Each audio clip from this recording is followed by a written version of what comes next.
Jared. I need a hell yeah. A 316. You can smell what I'm cooking like the ROC.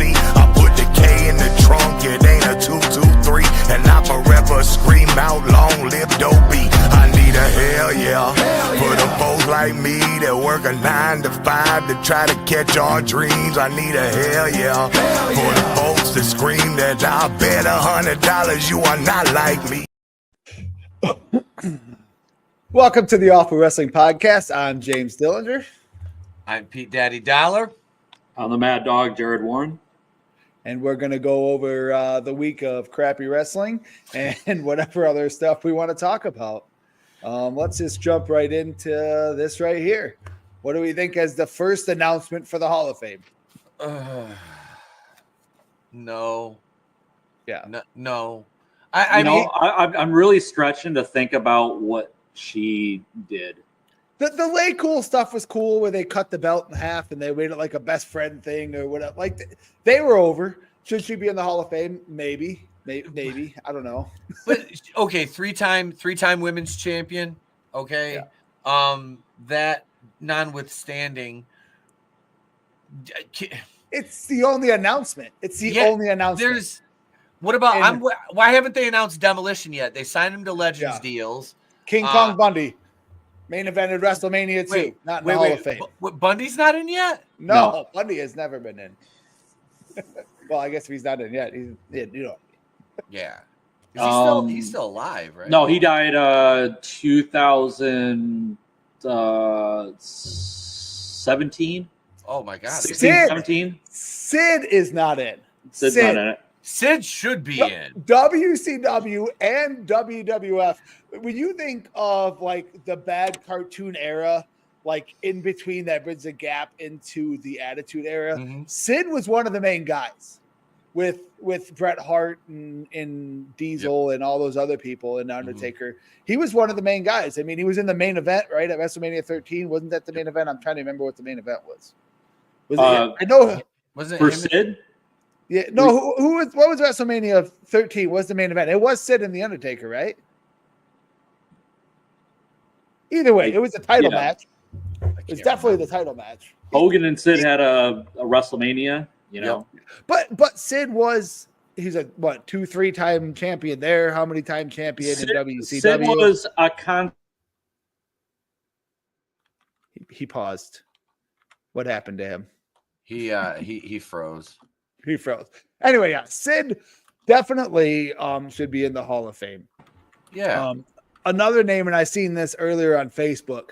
Boom. He got to do the introduction for I think it was the Midnight Express, but he's not in it himself.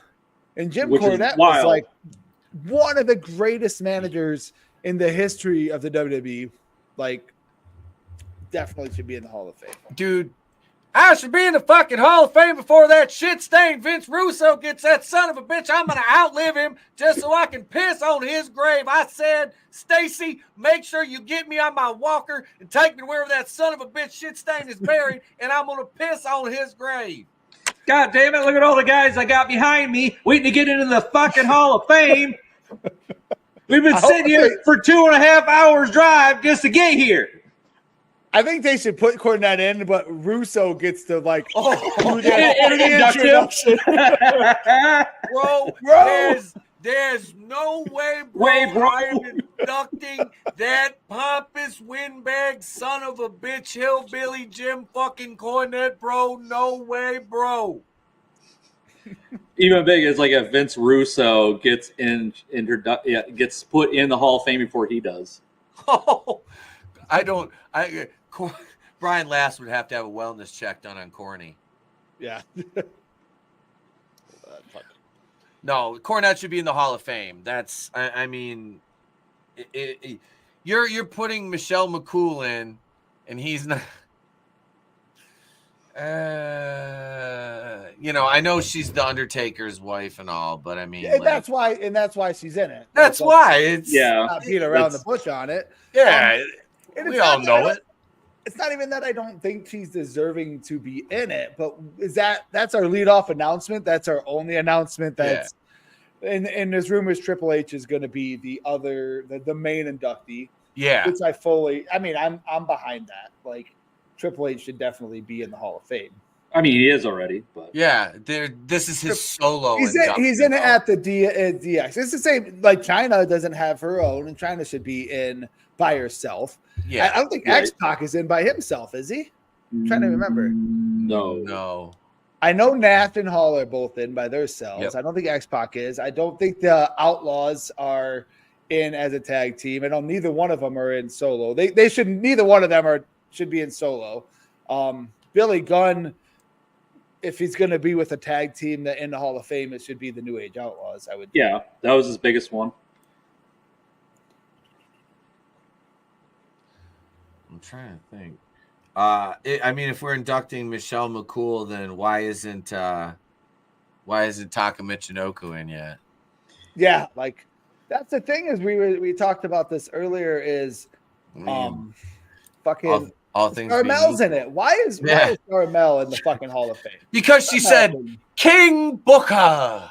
That's what she had to do, and she wrestled that broad Jenna Maraska from Survivor and Playboy in 2009 at Victory Road, wasn't it? Oh my God, that's like the worst match. That is the worst. Other than the Jackie Gata and Christopher Nowinski versus, was it Regal and Trish? That tag match? That's TNA's got the bad ones. TNA. Oh, well, Jeff Hardy and Sting. I mean, let's face it. Oh yeah. Definitely. I've been fucked up and wrestled before, but I mean, that never that bad. Now, like the only thing on that though is that woke him up and it changed his life around, and he wrestled even better after. Yeah, he's one of those guys that he could have took it the other way. Yep, but he seen that he fucked up. Yeah, he managed to get everybody to forgive him because he was sincere and he proved that he can do what That was do what he can do. So to me, it's like that was a good thing that happened, even though it was shit. Yeah. The other thing is they encompass a lot of like WCW and AWA and NWA, but like there's a lot of people that get left off the fucking list that did a lot of stuff over there, and like that never came over. You know what I mean? Right. Like that had good careers there. Like, is Harlem Heat in as a tag team? Like I can't remember if they're in as a tag team or not. I do not know. Is there like a system where you can just look up, like just type in people's names and see if they're in it or not? Yeah. Because if they're not and Charmella is, that's a fucking shame. Yeah. Out of all the Nitro girls that are going to be in the Hall of Fame, she's the last fucking one. I mean, Kimberly Page should be in, or, I know Stacy Keibler's in, but like. Yeah, but I mean, did she have like a bigger run? I mean, no. And what about I don't know, Scott Norton fucking was a badass. Then Scott Norton should Buff be in. Bagwell was fucking over his fucking WCW. Like you guys might laugh, but these guys held a lot of titles and they were over as fuck at one point in time, and we just forget there. I've been a Scott Norton fan since like 1996 when he showed up on Nitro, and then you learn he's like so huge over in Japan. And the guy's like, I always thought he was like one of the most underutilized cats they had in the NWO. I always liked Scott Norton because the dude was just, if you tried to mess with him in a bar, he would murder you. He was just this big barrel chested dude with like 24-inch arms. Check your messenger. I sent you a private message, Pete. All right. Anyway, go ahead. So yeah. Anyway, WCW people like Ernest the Cat Miller, which I'll lead into that story that we were talking about. I told you, we were like, okay, so we're on the Jericho cruise, and I'm dressed like this, and I'm walking out to the pool deck. I'm walking out to the pool deck. I can hear somebody behind me yelling, rock, and I'm just like gonna ignore it. I'm just fucking fading. Right. I'm just gonna walk. And my wife's like, somebody's yelling your name. I turn around, it's Ernest Miller. Like, come here, right? So he's like talking to me or whatever, and I'm like, I got to get a picture with Ernest Miller, and he's like, Sonny, stop. I'm like, Sonny Ono's got to be in the picture too, and he comes up and he's like, hey, Sonny, it's The Rock. He's like, he looks white to me. He's like, well, you look Asian. Dude, I fucking died. Dude, that's fucking amazing. Oh yeah.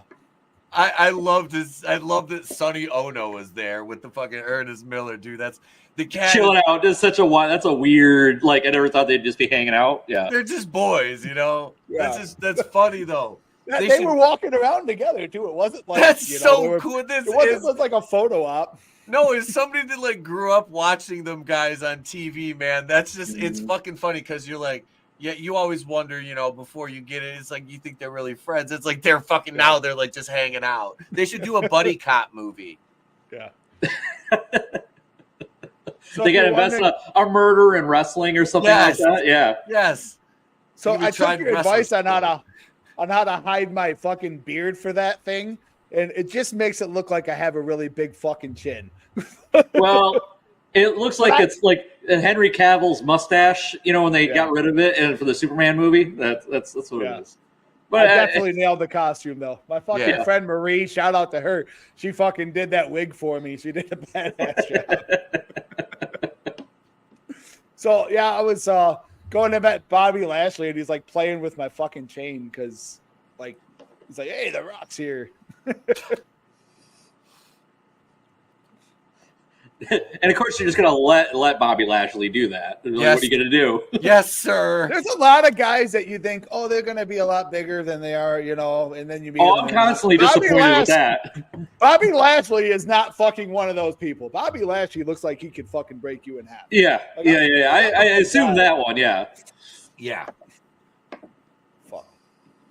You guys hold the conversation. I'll try to find a picture of that picture from me and Bobby Lashley. I don't know if I have it. Fuck.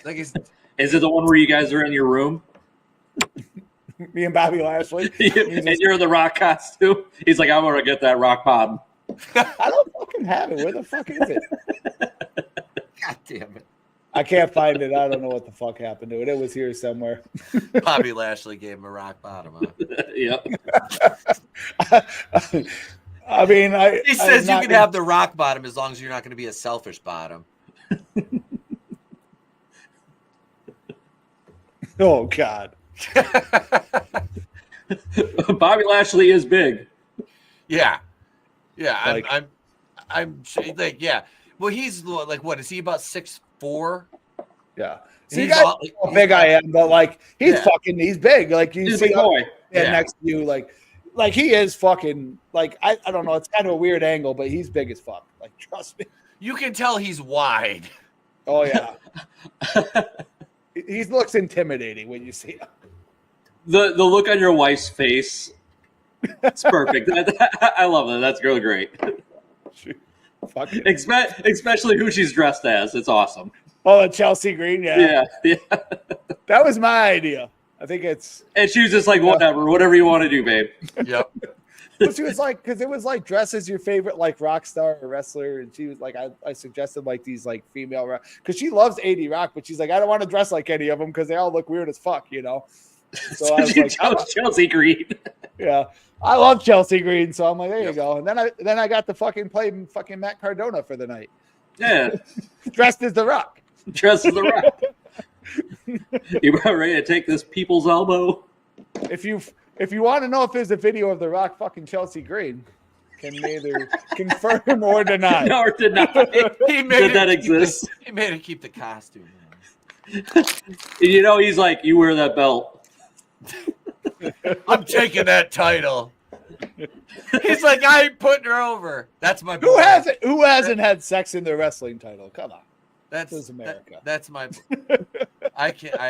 Wait. Hang on. I have definitely had sex in a wrestling belt. I got the idea from Jacob Braun. He's like, you got to fuck in your belt. So yeah, I definitely. Under advice of my attorney, I've been advised not to comment on this matter in any way. So I'll be invoking my Fifth Amendment privileges from here on out. All right, where the fuck else? Turned into a fucking PG-13 fucking shoot. Fucking JC and Wolfie. So Wolfie's fucking it, bro. Let's just take it rated R here. Fuck it. Yeah, all right. Okay. PG-13. Oh my God. Fucking PG-13. Dude, fucking Jamie Dundee's. I've told it. God damn it. Motherfucking Jamie Dundee, you son of a bitch. You just keep that photo like just over me. That's fine. Did he jump in the fucking hood of somebody's car that fucking one time? Seems like trying to get beer out of their trunk. Like, oh, so-and-so's got beer in their trunk, and fucking Jamie Dundee runs out the hotel room and jumps on their fucking hood. I've got the one story about, well, I can't tell that. That's a Patreon story. So you can come on over to patreon.com/wrestling with horror. And if you want to hear that story, because I've told that off air to the boys and they got a kick out of it. I know you'll it's from the hotel in Grayling when he basically he's just trying to tell you that. He's not going to tell you the story. He wants you to eat balls. Yep. It's paywalled. It's paywalled. It's a paywall. It's a paywall story. It's not a public one. I'm not allowed to use those words live. That's is OnlyFans. I, for one, am kind of angry. That's how Tony feels about you not telling the story, bud. Tell the story. I can't. What happened? It can't be that bad. Is it worse than this? Oh, Jesus Christ. That's funny because that's a good time to go to our first commercial break for the evening. Promotional consideration paid for by the following. Are you struggling with your social game? Want to know the secrets to presenting a more confident you? Enroll in Charisma 101 today with Professor Brett Hart and Professor Lance Storm for only $3,000 Canadian. Our precise instruction will have you cutting captivating promos in no time. Tired of people passing out when you're talking about your Canadian hardcore title? Annoyed by people ignoring your claims of innocence when you're attempting to refute your love of sunny days? Charisma 101 with Lance and Brett is right for you. You'll be the talk of Saskatoon in no time. So come on down to the Moncton Community College Auditorium. Enjoy some free Tim Hortons. And don't forget that check for $3,000 Canadian. This Saturday from 10 a.m. until 1 p.m. at the Moncton Community College Auditorium for Charisma 101 with Brett and Lance. If you miss out, you'll undoubtedly be stuck in the mid-card with all the other jobbers.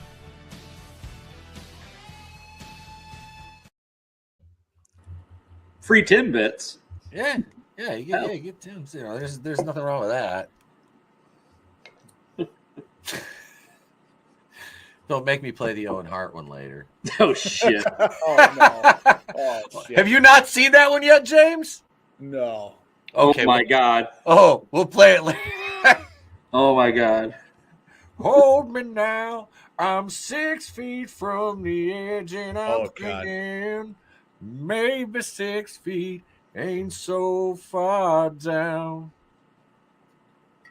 Oh, shit. I keep telling you guys, I don't have a fucking soul. I did retweet the stream, though, James. I love you. Right. But no. Did we want to talk about Raw? Did we want to talk about Raw a little bit? Yeah. Because I have extensive notes because we live stream Raw every Monday night on my channel, Wrestling with Horror. That's the only thing I got to watch this week. So if you're a channel member, you get to join us backstage, watch along with us, listen to me and the crew do live commentary. James is probably going to join us here on an upcoming Monday, and then we go live publicly directly after 10:45 to review the show. So we started out hot with the Logan Paul promo, and he's cut off by CM Punk. Now, if we're gonna, all things being equal, if we're gonna compare the bookends of the show, first we started with the Punk promo, and then the promo before the main, which was the women's tag titles, which we'll get to. But this promo outdid that one. The Cody and Seth one to me was flat. It was so flat. I spaced out on that one. Yeah, because like it was just kind of like, okay, you're gonna have two guys basically just beating you over the head with what we already know. Mm-hmm. But the Logan Paul and CM Punk promo actually had some sting to it. You know what I mean? Like there was some reality to it, you know, like what he was saying, you know, it's like, yeah, people start talking about you after we're gone, but right now we're here right now, you know, basically. There was a lot of, you know, like peeking behind the curtain on some of that promo stuff, you know. Mm-hmm. Like a promo like that would never fly 25, 30 years ago, you know. 100.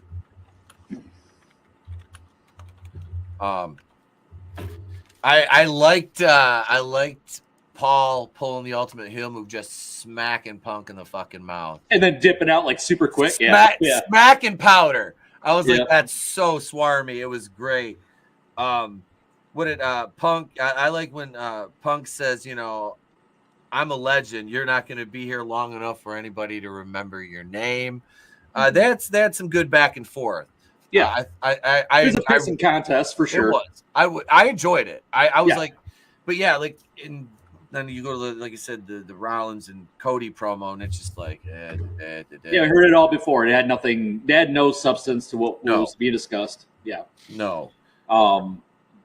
But you could see Punk has mic ability, and he kind of put Logan Paul kind of shut him down a little bit. It's like, yeah, you're a little out of your league on this. It's like, yep, you could tell Logan had shit he was going to say that scripted, and no kayfabe to it. And then you got Punk, who's literally been cutting promos before Logan Paul was fucking alive. Yep. And that just kind of showed. It was almost like how we were talking about. You got Roman Reigns. You hand him a microphone, and he just that just buries him. But you got in this promo, you got two guys who can fucking talk and going at it, and it was almost like a verbal jousting, and it was really cool. I was like, oh wow, this is like, you're like, all right, when is it really going to piss somebody off and they're really going to start swinging? I was getting kind of that level, but it just teetered at that. I was like, oh, they're not saying anything too personal, but you could tell some of that shit was kind of jabby because in the back they're probably like, you motherfucker, Oh yeah, sitting back there they're working themselves into a shoot. Yeah, because I know CM Punk's got that contract. He's got to play nice. So you're like, oh, it's like, you're gonna bring that up, and then of course CM Punk would just bring up Japan or something. Yeah, hey, you been to any? Did you go out in the wilderness lately, Logan? You got that hat. I bet you'd be a really good heel. Over Japan. Yeah, you play a heel in Japan, Logan. Can you go to Japan, Logan? Can you go to Japan? Have you ever been? Yeah, I heard it's nice over there. Aren't you shadow banned? After that, we went to Ludwig Kaiser versus Pete Dunne versus Penta, and surprising match. There were some really nice spots in there. The Canadian Mexican Destroyer was the most wild Mexican Destroyer I've ever seen. I was just like, holy shit. And Pete Dunne, I think, sells it pretty good. Like, he tends to bump out of the ring instead of just like playing dead, in the ring, because obviously that should be a finisher, but that's not Penta's finisher. I really Ludwig Kaiser's a good worker, and I can see maybe a future. It's gonna sound weird, but just wait for it. I bet you he'd make a good baby face too. Oh yeah. Here's my thing with Kaiser, and he's one of those guys, like he and Giovanni Vinci did well in Imperium with Gunther. Vinci fucked himself when allegedly he made a pass at Tiffany Stratton backstage, and that was what fucking basically led to him, because they were repackaging him for a singles run because the guy could wrestle. He looks like $1 million, but there was no character there for him. He had no mic skills. So you take Ludwig, and instantly he's got that 5-second factor. The moment his music hits and he walks, you immediately hate this guy. And it's like, ooh, I like that, And then you get him on a mic and he can cut a promo. He gets on your skin. His facial expressions in the ring, his selling is really good. You actually see pain on his face. I don't see him fuck up much, No.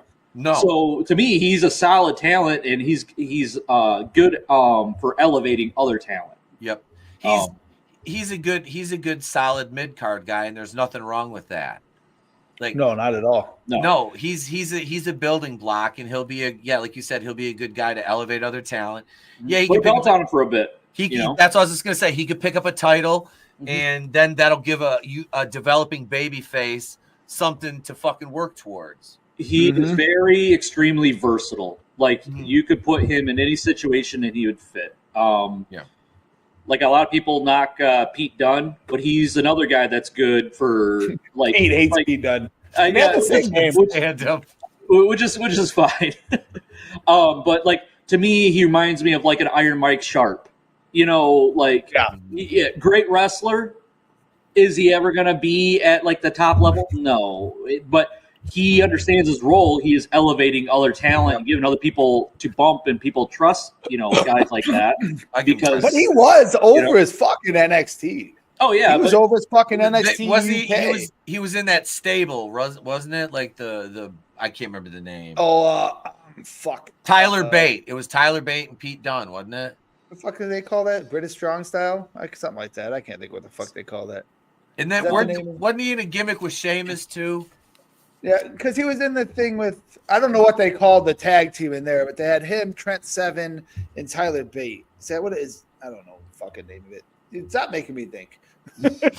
Still make me think on a podcast to talk about wrestling. God damn it. But yeah, that match though, in a whole, I mean, I know that's literally Penta doing his Shakespeare stuff. You know what I mean? Shaping the match. It hit all the beats you needed to hit. Yep. And Penta didn't go over, so he's willing to do a job for other people and not be like, oh, I'm undefeated. Even though technically in a triple threat, I mean, if you're not taking the pin, you didn't get pinned. You know, you lost, but you didn't lose. Yeah, Pete Dunne ate the pin. Yeah, I think you were looking for New Catch Republic, is what they called them in WWE. But they were British Strong Style before that. The three of them. Yeah, and that was obvious smart booking on having Seven. Oh, go ahead. Oh, I was just gonna say on having Dunne eat the pin, Kaiser, because it makes him look even more heelish because he fucking chucks Penta out of the fucking ring, hits the DDT on fucking Dunne. 1, 2, 3, bam. It's good. It was just a good it featured all the guys. I mean, brings up to one thing about Netflix that I fucking hate Netflix is them cutting a big chunk of the match out. Yes. Keeping these long ass promos that are boring as shit, but cutting out the fucking wrestling. It's Netflix. They're already filming it. Keep it in. Why? If you're not showing the commercials for the guys who are premium members of Netflix, don't cut that out. Let us see what the fuck happened. Yeah. Like why would you cut that out? I think they're dropping the ball on that, and they lose points in my opinion. I mean, back in the day we did that all the time with commercials, and they're thinking we can get away with this is 2025. But what you're on a paid subscription service, you know, a streaming service. What is the benefit of it being there if I still have to deal with commercials like I would on network television? There's literally no benefit at that point. If they do picture-in-picture, like okay. I don't understand.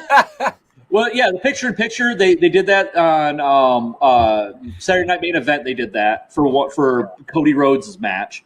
AEW doesn't do it no more. And with the fucking, if you watch AEW on Max, I don't know if they still do it on TNT because I don't watch on TNT. I watch on Max. They don't do picture-in-picture anymore. Well, the thing is like, okay, if watching it live, fine, show commercials. But when you do the replay, that's when that shit needs to be filled in. Oh, Raw is filled in. Nope.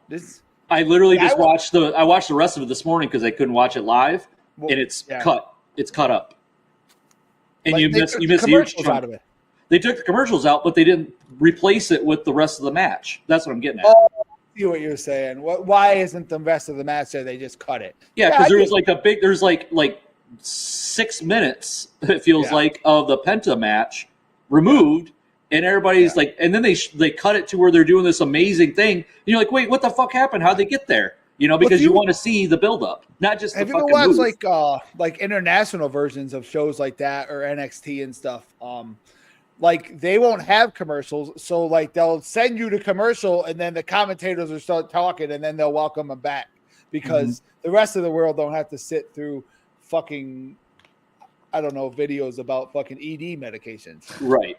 Because all of us old men are watching fucking Tiffany Stratton. You mean Titty Stratton? Jeez. Like, well, here's I watch NXT. I'm just like, there's one reason I watch NXT, and I'm just waiting for it to happen. Are you talking about Jada Parker? I'm always talking about Jada Parker. Jada Parker is a fucking hell of a wrestler. Like, did you see her match with Roxanne Perez, who's supposed to be the best? Like, I got some highlights of that match that I'd like to share with the audience. Roll that beautiful bean footage. So, like, she went for the pop rocks. Obviously, she might have hit it. I don't know. But she gets a nice shoulder in there. I don't know what's going on here. Really, I think she's gonna slap her in the tummy. Boom. And she's playing Pink Belly. Oh, and now she powders out onto the floor. Smart move. It's a Her good versing heel. Stephanie back here, like, would be amazing. Oh my God. I don't know what's exactly going on there, but I don't hate it. You go back like through frames with that one that shows over her right ass cheek, and you look at Roxanne Press, she looks like one of the midgets. One of the midgets, as a matter of fact, we'll see out March 27th, Thursday night. Doors open at 6 p.m. Show starts at 7 out at Dragon's Den Productions. And yours truly will be streaming that event live. If you don't get tickets, which you probably should if you're in the area, get tickets, come on out, join us live for that, because yeah, it's going to be a good time. It's going to be a good time out there. And then, but next weekend will be also Super Shogun Wrestling. What he's trying to say is run in, take a peek, and see if you enjoy it. Yep. I want my medals, Chris. Jesus. All right. Anyway, so yeah. Raw. Oh, okay. Raw. Then we had a John Cena video package. And then after that, we have a generic white girl interviewer. I don't know if it was Kathy Kelly or the other one. What's the other one? Daria now with the glasses. So yeah, it's the one with the glasses, I think. Yeah, Right? So Daria was interviewing Rhea Ripley, and Rhea was, she's up on the concourse. They're doing these interviews now. Some people don't like this. I like it. I kind of like this interview style. It reminds me of like the old AWA, like in the studio. They get over the match, and then they're just doing it on the side, and you can hear people like booing or cheering. I always like that. It's like there's like a no disconnect. You know they're in a different area. WWF used to do that back in the day too, with like like Mean Gene Okerlund would do that on the side. He'd be on a little platform or in the crowd, and you'd interview guys. So you get I love that. Yeah, it's got a audience, wrestler connectivity to it. Yes. I like that. Yeah. So she interviews Rhea, and Io Sky shows up because Io and Rhea are wrestling this coming Monday for the women's title on Raw. And this is Io's good. Io's not winning. no. But here's the thing: the WWE's been kind of flipping stuff on us a lot. Now, let's say Io wins, okay? Mm-hmm. Yeah. And then Io does it in a way where she goes back to being a bitchy heel.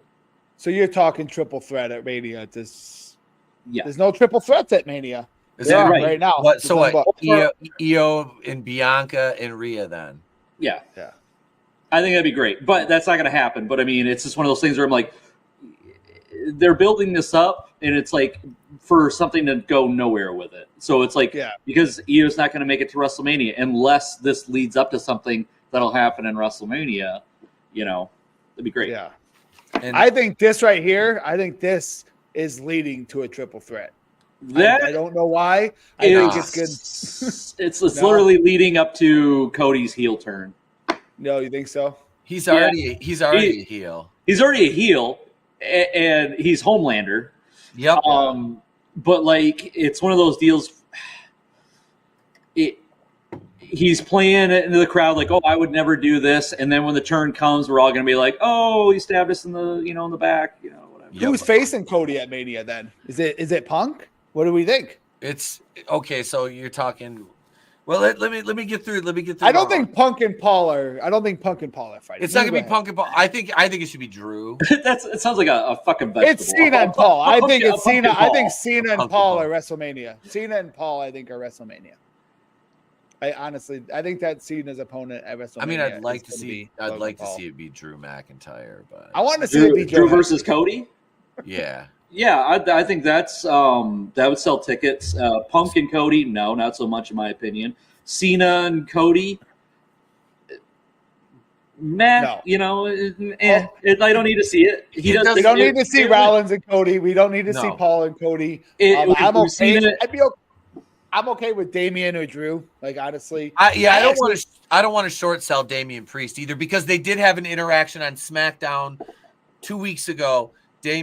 Cody walked in. He walked by Damian, And Damien was like, hey, when I win at Chamber, he goes, I'll do respect. I'm coming for that title. And Cody's like, I wouldn't expect anything else. And it was kind of respectful. So, but they did have that interaction. Either Drew or Damien. Me personally, I would rather see Drew McIntyre go over and win it. Title. Yeah. Because even if Cody does a heel turn and then it makes McIntyre this big baby face, run from it, I think that to me would make a really interesting main event. Yeah. So then what do you think? It's Punk and Rollins then at WrestleMania? Like coming out of this? Because they're going to use this thing to set up matches. And I think it's either going to be Cena and Paul. It's either going to be, or you're going to have CM Punk versus Logan Paul. With the promo they cut, from Raw. It was good too, yeah. But it was good, but have we seen them actually interact in the ring? I don't want to see that match. I don't want to see it. Really? Okay. I don't care. I don't know. I don't care to see Paul versus fucking John Cena. I think Paul. I think Paul's good in the ring, but I think the viewership that they thought he was bringing there, the attention that he was bringing in, I think it's worn off at this point. And I mean, is it worth having him as a part timer? Is he going to draw enough? Is he a Brock Lesnar? Is he going to put more eyes in when he comes back on? Is he a part timer now? Because no. he's full time on Raw. He's full time now. He's a part timer. No, I think Logan Paul has extreme intrinsic value for WWE. When he was the U.S. champion, he fucking took that belt everywhere, and I love that. And he needs to stop fighting vets, and he needs to start getting guys that are also new and green and working. I get you work with vets to get better, but the thing is, there's so many mid card guys that he shit. Like just the same thing we're talking about, like Kaiser and stuff like that. Like put him against, Penta and shit like that, even though Penta's, in my opinion, he's a vet. Yeah.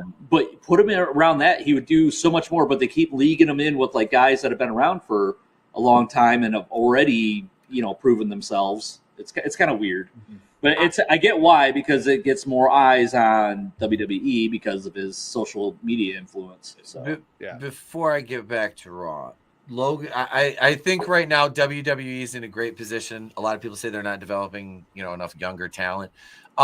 You've got two people on that roster who have taken to the sport of professional wrestling like I haven't really seen, and can't remember how long, in Tiffany Stratton and Logan Paul. Yeah, those are two fucking blue chippers. Tiffany is. And I'm not just talking aesthetics, but she's fucking incredible. Like the way she took to the business in like 5 years. Like she didn't even really know what wrestling was. And what'd she say, like 2019? I mean, but you don't need. That's the thing, It's like I understand. Oh, you have to be in the business your entire life to get it. Like, no, you don't. It's like if you have a particular field of, psychology, mentally, like how you look at things. How athletic you are, what your background in that is, that leads up to so much more than just I watch wrestling, so I deserve to be on, on the fucking card, at this point. Like, no. If some people just have that talent sewed into them, and she's got it. So great looking. She almost has that fake diva look to it that gets you a little bit of heat from it, but the ability to back it up, and then in-ring psychology and promo ability. Yeah. She's on a marketing standpoint, lots of fucking money, a lot of eyes. I mean, shit, it's hard to scroll through Facebook and not see a million pictures of her, you know? She's Kurt Angle, is basically what she is. Yeah, but she works good as a baby face, too, Took to it perfectly. Yeah. Well, like in Kurt Angle, it's like, the thing is he was a good listener in the ring. Yeah. He never took control of a match or called a match until much, much later in his career. Yeah. And then he because he listened so well, he was just like, well, I'm just going to repeat what they said and then do it in reverse. He was just smart enough, You could tell she's not just fed a bunch of shit. She's not. She doesn't look like she's being carried. Not like Jade Cargill is being carried. She's being protected. Yeah. Is she ever coming back? Is Jade ever coming back? She's done at the Performance Center, and they got to the angle, and they did the thing where it was Liv and Raquel, and that built the heat. Not obvious. It's not, because that would be way too obvious. It's But they going to keep be bringing her up though, and that they're going to do something with her. Otherwise, they wouldn't mention her name. And this is the thing, I think, and I've been saying this for a long fucking time. Right here, you strike when the iron's hot. Make that shit Bianca Belair. Turn her fucking heel. That is money. We've been talking about this for years now. Yes. You know? Yeah. They need to turn her heel. The female John Cena thing with the ponytail is over. We know she's unbelievable. Cut the fucking ponytail off. Jesus. I don't. I've always said that is. You don't even have a ponytail. That's the thing. It's a fucking extension. Yeah. Well, I've always said it's like to get some ultimate heat from somebody, have somebody cut it off of her and start choking her with it and then whipping her with it. And that would make her brain flip, and then all of a sudden you'd have like at first you'd get sympathy for her, but then you'd get betrayed by her when she turns heel, so then you would hate her even more. So the psychology level's there if they do it right. Yeah. I honestly, I think that's what they should do, and then Jade and her have a feud, and that'll really test Jade, because Bianca she could probably call the match. She's working as the heel, so it'd be better for Jade for her to work with Bianca, because like her or not, she's a fantastic fucking worker. You know, like I said, I just get segued because they book her like the female John Cena. She's unstoppable. Yeah. And that's what I liked Bianca at first, but at this point, I'm sick of Bianca. Yeah. Naomi, I've always hated. I'm always going to hate Naomi. I don't give a shit about Naomi. To be fair, at least that match, I mean, I don't know how you guys felt on it. It like with her against, Rodriguez and Liv Morgan. No, it was a good match. It was a good, solid match. The finish was interesting, but it didn't have the impact that it needed, like on a knockout on the ring pole. Yeah. I mean, when they were doing way more devastating things, I was kind of like, eh. But the back and forth and like close counts, like near falls, had me at the edge of my seat where I'm like, oh shit, this literally could end any second, and it never did. You know what I mean? It didn't drag on, but it made you glued to the screen. And it's like, so their storytelling in that was really good, and you really didn't know who was going to win. Like, I had no idea they were going to get the fucking titles. I was just like, they'll probably keep it on them and drag it on to the pay-per-view this, coming weekend. And then all of a sudden it's like, oh shit, no, they got the fucking titles. It's like, that's wild. I'm like, okay, at least they keep doing something.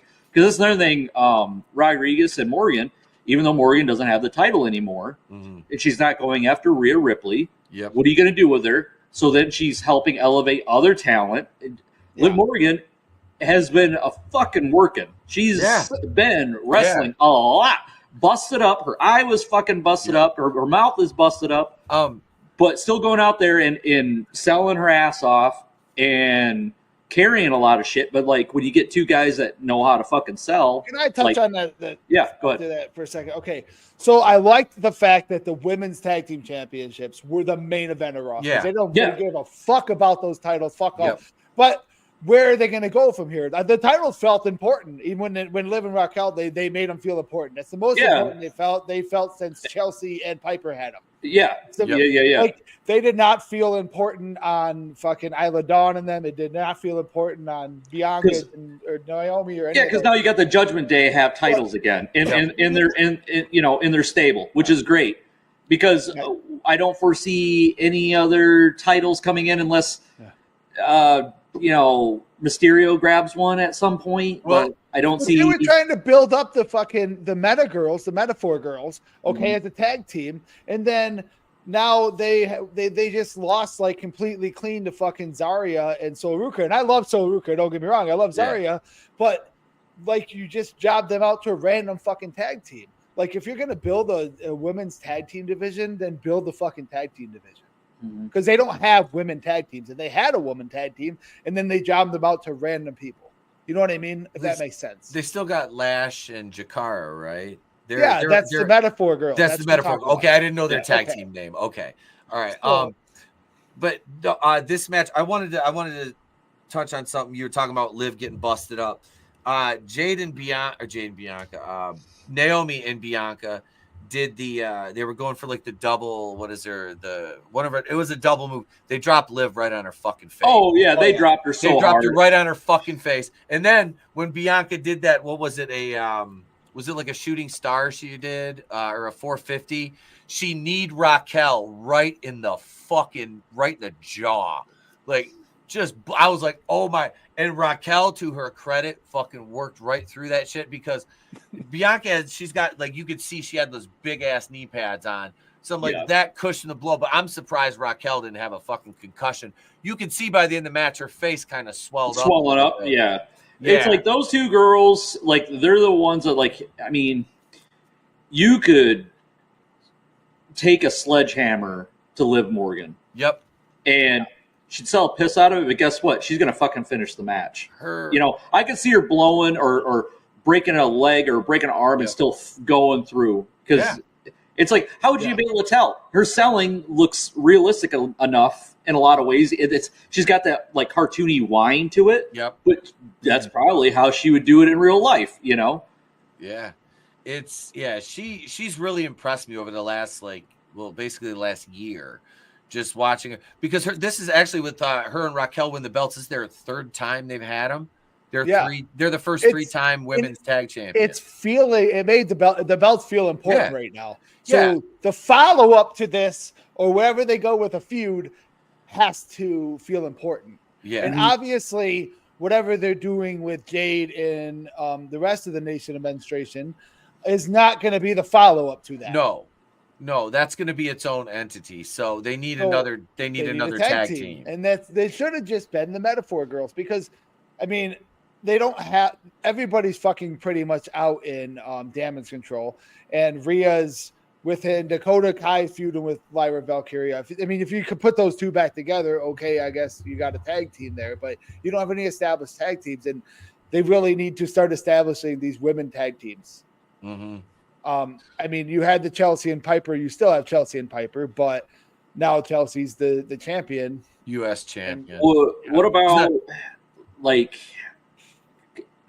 well, I don't think they'll do it, but like a mixed tag, like you put like, American Made or whatever. You take what the fuck's her name? Ivy Nile. Take her in there, grab one of her boys, or add another member to Made in the U.S.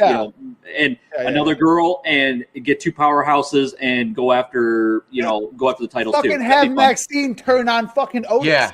Join American Made. Oh, that'd be great. You got a female tag team. Maxine's not the greatest, but Ivy Nile's fucking fantastic. Dude, and she can carry it. Maxine impressed. She Yeah. impressed the fuck out of me in the Royal Rumble. Mm-hmm. Holy shit, dude. When she got in there, it was like her shit was impactful. She looks, and I remember in Cornette, oh, fucking model girl, she can't do anything. She's improved a lot. And she has improved a lot, and good for her. And you shouldn't be improving on TV. They shouldn't be improving on TV. They should be ready for fucking TV when they get there. But I'm glad. She is improving a lot on TV, which is good. Yeah. But yeah, if you put Ivy Nile in as in a tag with another girl, that'd be wild. Wait. Why not bring Jordan Grace up and have her team with Ivy Nile and just have Team Muscle Mommy? I'd be fine. Have her Jordan Grace be a heel coming in. I'd be fucking wild. That'd blow everybody away. Everybody'd be so pissed because everybody wants to see her as a baby. Fuck you. I'll be bring her as a heel. That should be a believable heel. And then you got two powerhouses who would just rip through all anybody you give to them. But you'd make more money having Jordan Grace as singles though. Going for one of the singles titles. Fucking Roxanne Perez now. Or go against Green. Where are they? I hate Roxanne Perez. What the fuck was we were talking about? Where the fuck are they going? Like, I like this match idea, but where are they going with this? Which one? Oh, one of these are going to have both fucking belts. Yeah, I can tell you who's going to have both belts right now. Julia. It's going to be Stephanie. It's going to be Stephanie. So they can put Julia on the main roster? Is that what you're thinking? I think they want to put Stephanie on the main roster. She needs to go up first. That's why she should drop her title to Julia. Drop the title, go to WWE. But I think that won't happen until after WrestleMania. Then they'll bring her in. They'll probably do it at the she's too good. She's too good on the mic. You listen to every word she says with that Chile accent, Portuguese or whatever.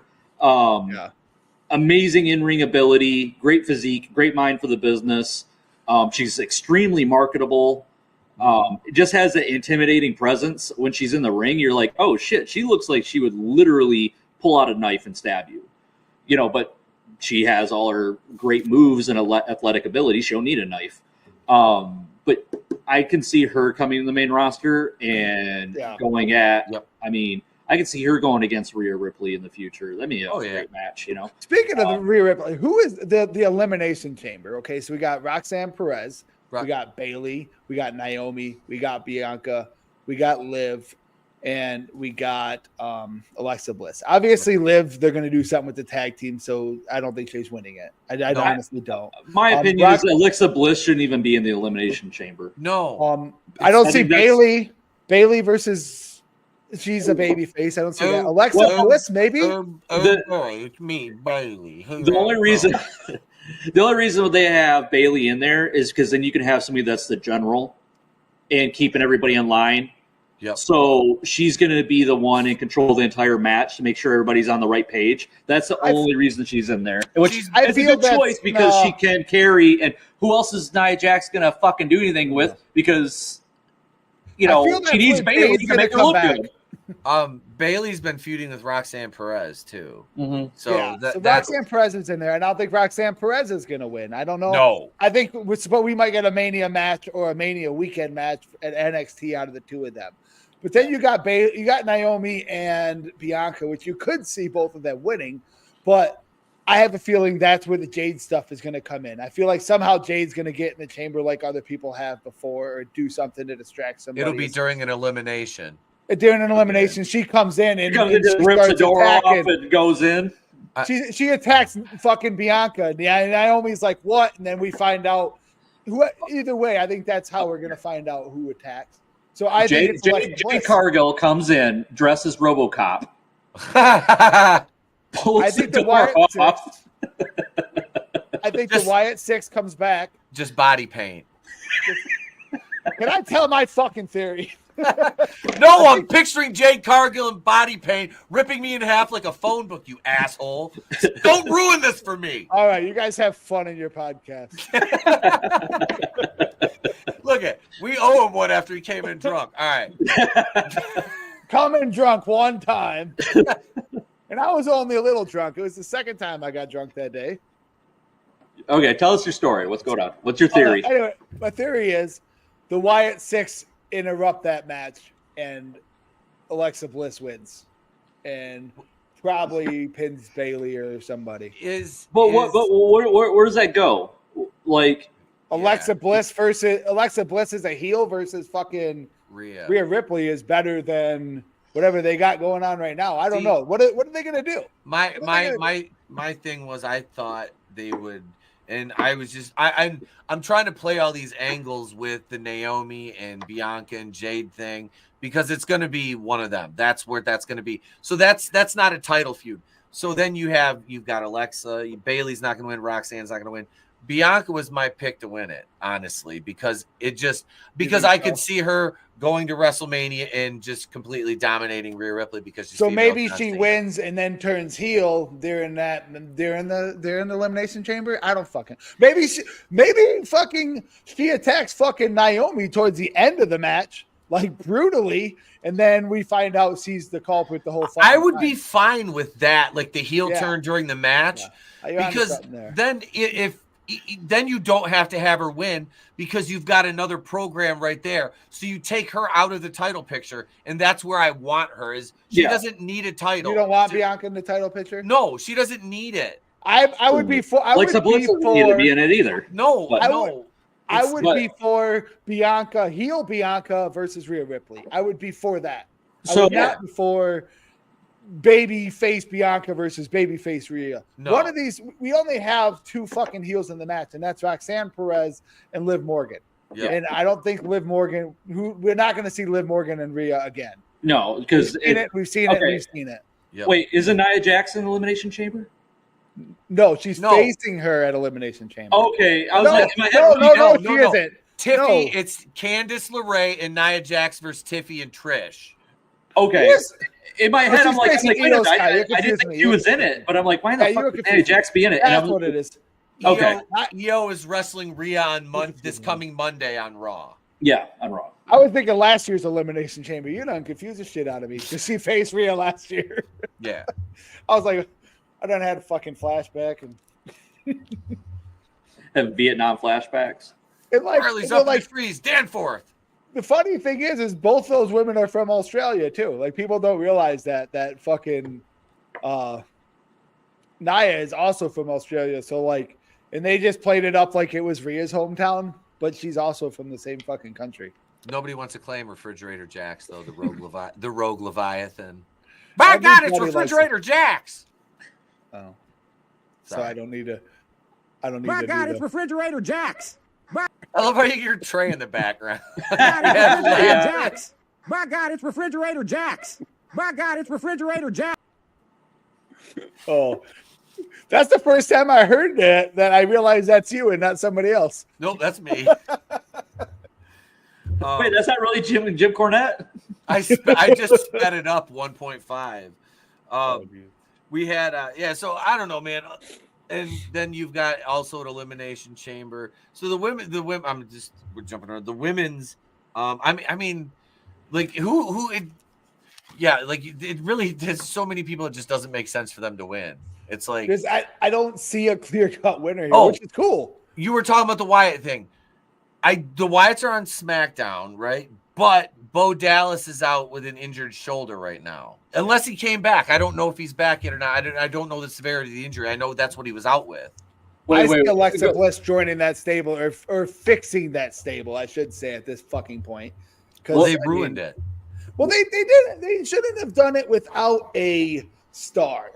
Yeah. They didn't have somebody who was a star. Like Bray Wyatt was a star. Yeah. I mean, I guess there's people that might be able to become stars. There's not really a star in that. Bo Dallas had a chance to be a star. He never became a star. So you're never going to buy him as a star. You know what I mean? If they hadn't gave him the fucking Bo Leave gimmick when he came to the main roster, then maybe he would have been a star. If he would have joined the Wyatt family back in the day, maybe we could have had him. But I don't know who's the star in that fucking stable. So if you're gonna continue with this stable, then she has to be the star and the leader. I just had a thought, like going back to the Elimination Chamber, okay? Obviously, whoever wins that goes on to WrestleMania, probably to fight, obviously to fight Rhea Ripley. Yeah. What if it's not Rhea Ripley then? What if it is Io Sky? Yeah. Then now some of the combinations make a little bit more sense. Yeah. Which, who knows? I mean, if that does happen. Then who's Rhea facing that fucking... Well, that's what I'm saying. If Rhea drops the title, she wouldn't be facing it. She drops the title Sky. Yeah. If she drops the title on Monday, then the Elimination Chamber is literally set up for Io Sky to go against somebody at WrestleMania. Okay. You could have his. This is a weird out of there. I hope it's Roxanne Perez just to send fucking Pete through my fucking God. If it is Roxanne Perez, I swear to Christ Almighty. And then I hope she wins the title at WrestleMania. Are you, Maron? Are you trying to kill me? We're gonna be watching that. We're gonna be watching it on my birthday. We're gonna be watching that on my birthday at my party. WrestleMania. Yeah, the first night one. We'll be streaming night two, but yeah. I was gonna have a party here. Night 2 is Easter, isn't it? Yeah, and it's on that failed Austrian painter's birthday. Oh God. Oh, I'm done. I hear he's got a really cute dog. That's what I told my mom. I was like, "Thank you for having me when you did." Really, I did. I was like, when I learned that fact, I was like, "Oh, thank you. I'm so glad."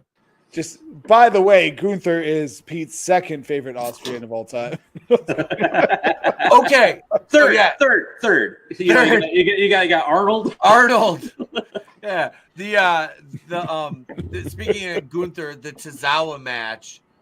That was we talked about this tonight, bro. That was fantastic. I literally wrote down what I wrote down. I was like, Tozawa fucking showed out. Like, yeah.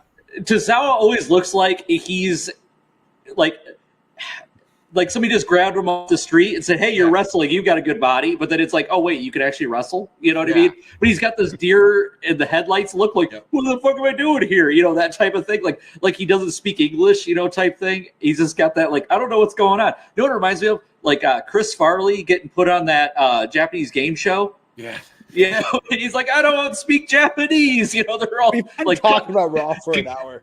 Cut this finger off and all that shit, you know, like that's what it reminded me of, but just in reverse. You know, it's like you're grabbing a guy from Japan, you're bringing him over here, and then you're like, "Yeah, now are you going to wrestle on this American show? What's going on?" You know, that's what that's the look on his face when he's doing it.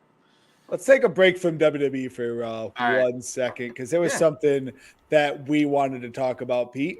Yeah. And it is fucking this. Oh, if anybody hasn't seen this, it's you guys. I mean, all three of us have had wrestling matches. Yep. What the fuck would you do in this? This should never happen.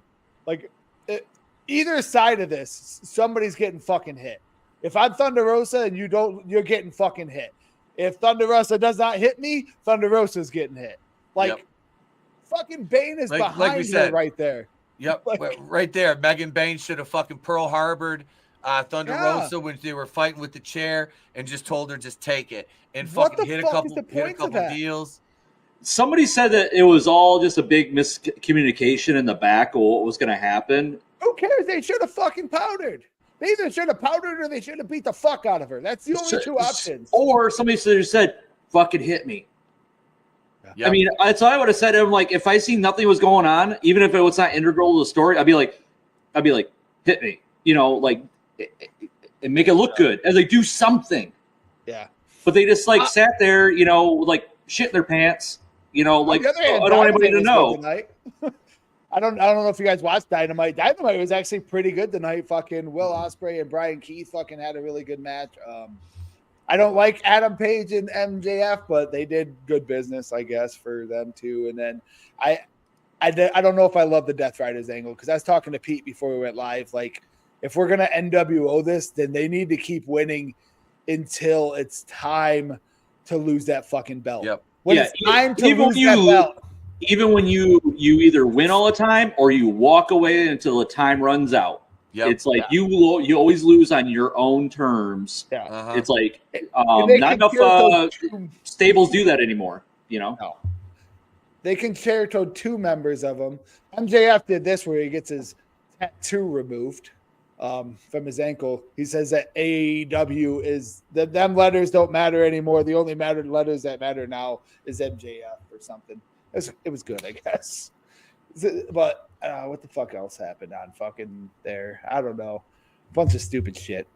The fucking the Outrunners and the Murder Machines had a fucking really good match. I wish the Murder Machines, like Murder Machines are our people, so we wish that they had won. But the Outrunners, I like the Outrunners. The Outrunners just had that nice, like, classic 80s wrestling, like scratch, you know, that itch that I like to scratch, you know? Yeah. Like when I see them, I'm like, oh man, they look like, you know, mix of like the Rockers and, you know, like a, you know, Midnight Express. And it's just like all those things kind of rolled in. And like, I don't know. I really dig that. The only thing on the whole show that I really just was like, what the fuck was the point of this? And why is it cringy? Is they bring in another person from Japan, and that's fine.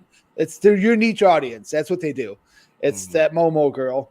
And so they have to pay a video package of who this person is. Okay. And then they do a backstage segment where Billy Starks, who is never on AEW TV, but like we know who she is either way. They bring her on there and she's doing this fucking promo with like Mercedes Moné, and she spits on her, whatever the fuck she does. And it was just the most awkward segment ever. And then Momo comes in and chases her off. My thing is like, what was the point of this? If you're going to bring in somebody new, okay, say nobody knows who they are. Don't try to get them over on a promo. Don't try to get them over on a video package. Let them do a run-in and fucking take out the house. You know what I mean? Make us go video package. Well, make us go, oh shit, you know, who is this? You know, and who's this? And then people start talking about it, and then they start doing research, and then guess what? Then they find out who it is. Oh, they're from Japan. Let the people do their own research, because that makes it feel smart. It's like, don't spoon feed this shit to people. Yeah. Let people generate TNA interest. does a good job of video packages when they do it, when they bring in somebody new that you've never seen. If they try to do it with a video package, like you said, they fucking introduce them first. They don't just introduce them through the video package. They have them do something. They have somebody beat somebody up. And then they might go, you might not know who this person is. And then they'll fill you in with who they are. Like the old school way of doing it would be on commentary. Like, oh my gosh, this is so-and-so from so-and-so place. She's got a record of blah, blah, blah, blah. Or he's got the record here. It's like, they're big in Japan. It's like she's undefeated in the, you know, like in her division. It's like you build this mystery up and then everybody else plays along with it. But in this day and age, you know, we have computers in our pockets. So let people use their phone to do their own research, and that'll make it more interesting. And then people will remember their names. They'll remember what they're doing, because it's the same thing as like studying for your fucking test. You know, it's like you're putting that knowledge in your brain. It's just not shown to you visually. You know, it's like if that person's interesting enough, they'll look it up. Yeah. But I think their Revolution card is shaping up, and I thought the thing was, but they don't let anything fucking cook anymore. I don't know if you guys seen it. They gave away Stat and Megan Bayne like right away. Yep. Why the fuck that would was you do that? Such a fucking mistake. Like that's like that. Well, that's Tony Khan. He's like, I have new toys. I'm gonna play with the big girls together, you know. And he needs to hand the booking over. Best roster in the fucking world, and I stand by it. And I say it all the time. Best roster, better roster than WWE, better wrestlers. He's got a lot of guys that can cut better promos than people can, and he doesn't let them. Like he has a lot of people talking that shouldn't be talking. Like Monet can't cut a fucking promo. No, you know what I mean. She can't barely work either. And then you fire Ricky Starks, who can cut a fucking promo, or let him go, or release him because he asked for whatever. I'm not here to bury AEW. Like I said, Dynamite was really good. The Revolution card is shaping. I will never bury AEW. But the booking is bad. The wrestlers are great. Somebody really needs to take control of the stories. Yeah. Because every time I watch it, I'm not invested in what's going on, because if next week it could change. Yeah. After the fucking Devil storyline, you shit on your whole audience. With that Devil storyline, you played it out. People got really interested in your story, and they wanted to know who the Devil was, and the payoff was bad already because Adam Cole was the most obvious person. So the payoff was really fucking bad to it. It should have been somebody else. I thought it should have been Adam Copeland. That was like my thought. But like the payoff was bad because then after that, they just disappeared and they turned into a job stable because Adam Cole left. Right. Then Adam Cole comes back. Okay, for one promo, MJF returns, beats him up. Okay, he fucking buried him. Okay, and then like so they cheer him, and then like fucking 3-4 months later, Adam Cole comes back. This is him now. He's the babyface. It made no sense. It was this weird. And it was, I mean, like I like him, but it's just weird, man. When you have a disconnect to what you've built up in your head, and like you go to work and you're thinking about wrestling and you're talking to your buddies and developing all these theories, and then you watch all that just go out the fucking window. Yeah, that's just such a disconnect, with people and your fans. It's like, and then all you're doing is relying on the wrestling. That's like the problem with like independents nowadays. A lot of independent companies don't focus on stories. They just try to grab and do dream matches. That does it does bring people in, but if you get them emotionally invested, even if you have kind of a weak show, like as long as you're hitting those story points and letting people, rewarding people for remembering something that happened previously, like 5 months ago, like, oh shit, remember this happened. It gets people talking, and then it makes people feel good about what they're watching. Mm-hmm. Speaking of the independents, why? This is like, I feel like this is just a lockdown of talent so AEW can't sign them. Yes. I don't see any other reason for this. You could say, oh, I'm taking a look at this person. Let's take a look at them. They've already were taking a look at them. Now they're signing them the contracts, telling them what independents they can't work for. And then you got people doing this. We don't know who the fuck these guys are, but we're going to put WWE ID on there. And then Tony Khan's going to be like, there's a WWE logo on that fucking poster. I'm sorry. fucking Brian Cage, you can't take that independent booking at that other promotion because there's a WWE logo on there. Or MLW, I don't know what the thing is, but they just fucking settled for like $20 million last year. The guys they got under contract probably aren't going to be able to fucking go work. This is what Triple H should be doing. Yeah. He's got, I'm not going to say he's got unlimited funds, but he's, they're pretty wealthy. Okay. Mm-hmm. You go buy a successful independent company. You just buy it. And then under the disguise. They did that. No, but everybody, that's the thing. Everybody that's knows what Evolve is. That's what Evolve is, and now they made another show out of it. Right? No. But my thing is, nobody knows. Yeah. You just get a booker that is not is just secretly talking to Triple H or the company, and that's the only connection there is. They're just feeding them funds, and then he goes out, gets talent, flies them in, starts booking them in that way, and then that's the testing ground, and then you sign them in.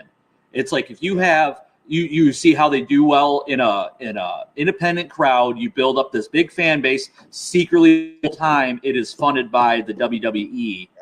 That's a good way to lock down on talent or find people.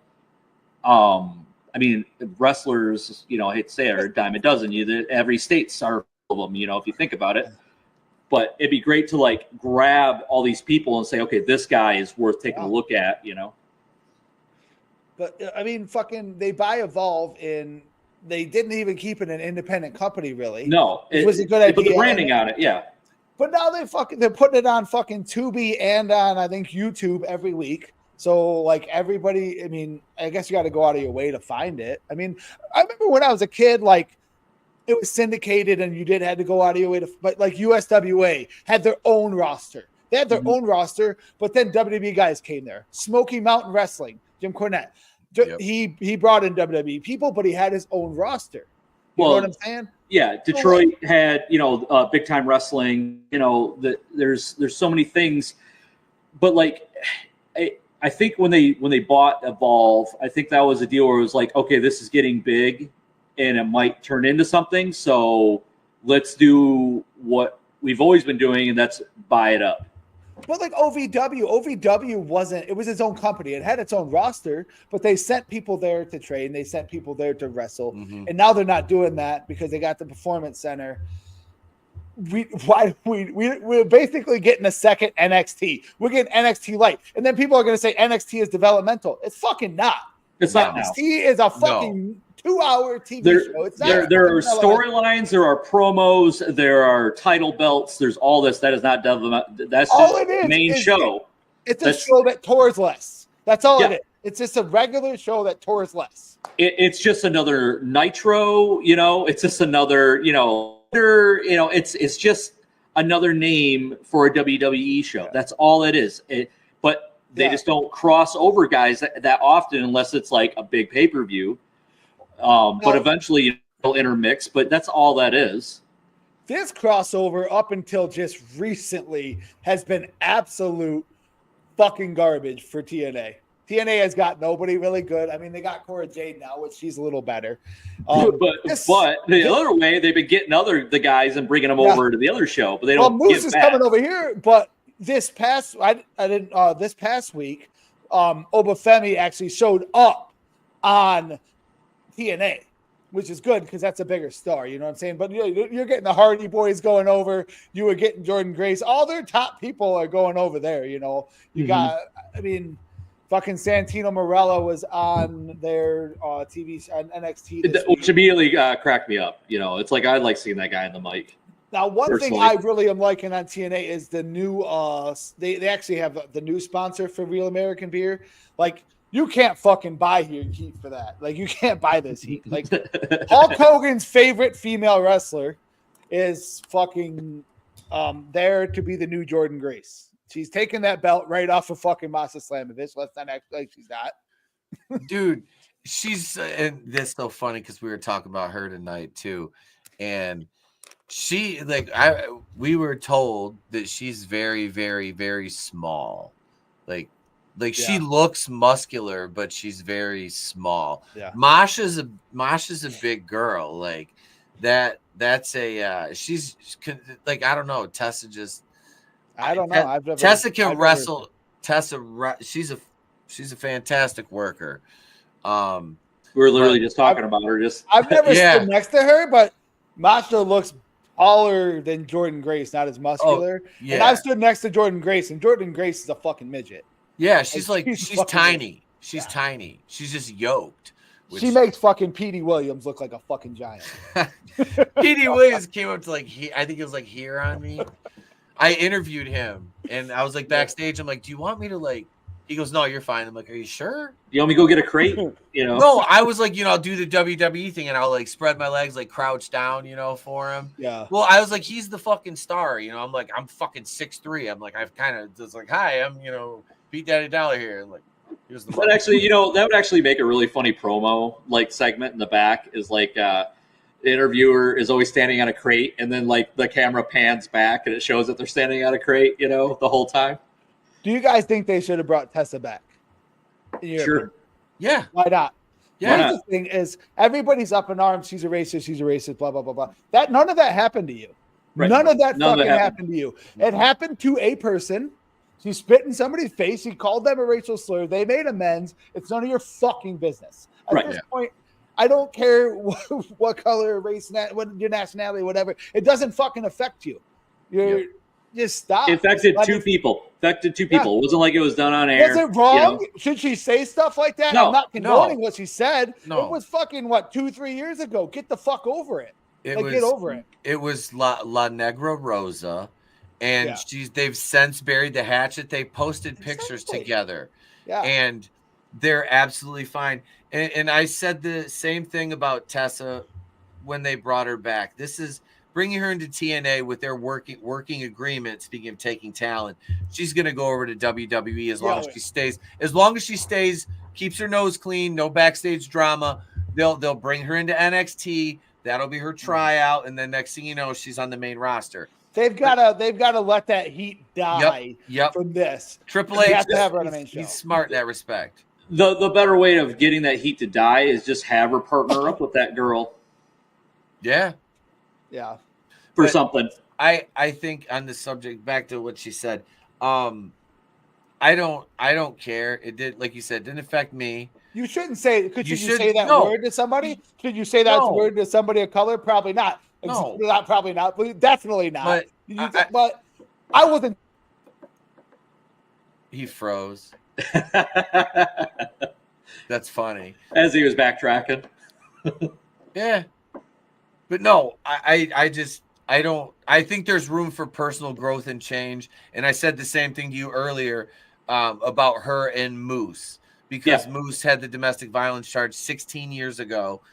I think there's been personal growth and change and introspection done on both parts.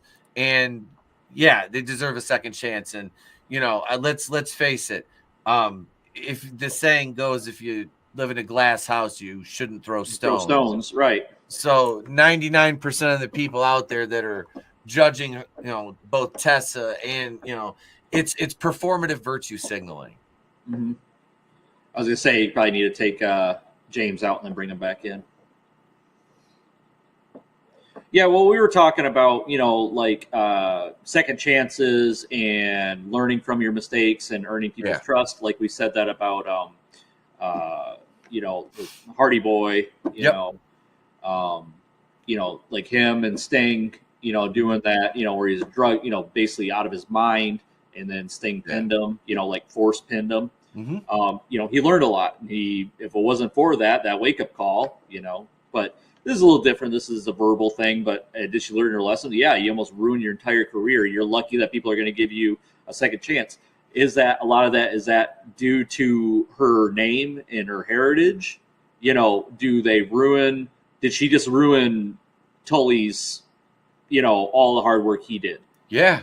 And that's something you got to weigh into. It's like, or you can bring, forgive her for what she did, and bring her in, and then that restores that lineage, in wrestling. And that's a lot of people like that. They like, families, Yep. And everybody likes a comeback story. Yeah. Even though this is like, it's still going to separate a lot of people, and a certain demographic of people are not going to like it. But guess what? Then you got heat. Yep. Which is not a bad thing in wrestling. No. As long as it's not all go away heat, but that's because there's different varieties. Yeah. Which go away heat is great if you can actually like back up what you're doing in the ring, and she can back up what she's doing in the ring. Oh, absolutely. It's not like Nia Jax, who's got go away heat and can't do shit in the ring. Yeah, it is. She, like I said, that's why I call her a freak. She's just a big lumbering piece of fucking. She's an appliance. Like, do I despise her personally and hope she dies? No. But it's just when it comes to the wrestling, it's like girl, like if you want to go do acting, go do acting. Yep.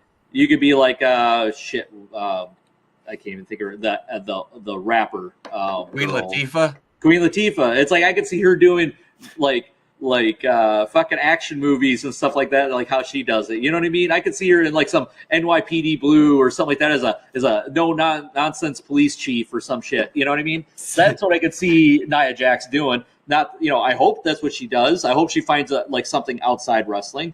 That'd be great. It's like, can she act? I mean, she does okay on promos and her vignettes, and she seems to have a sense of humor. So I don't know how we got into the subject about Nia Jax, but I think we're talking about Blanchard and like go away heat. So no, I like the fact that Tessa is undoubtedly one of the most talented female workers out. She really is. She's got an amazing pedigree. And I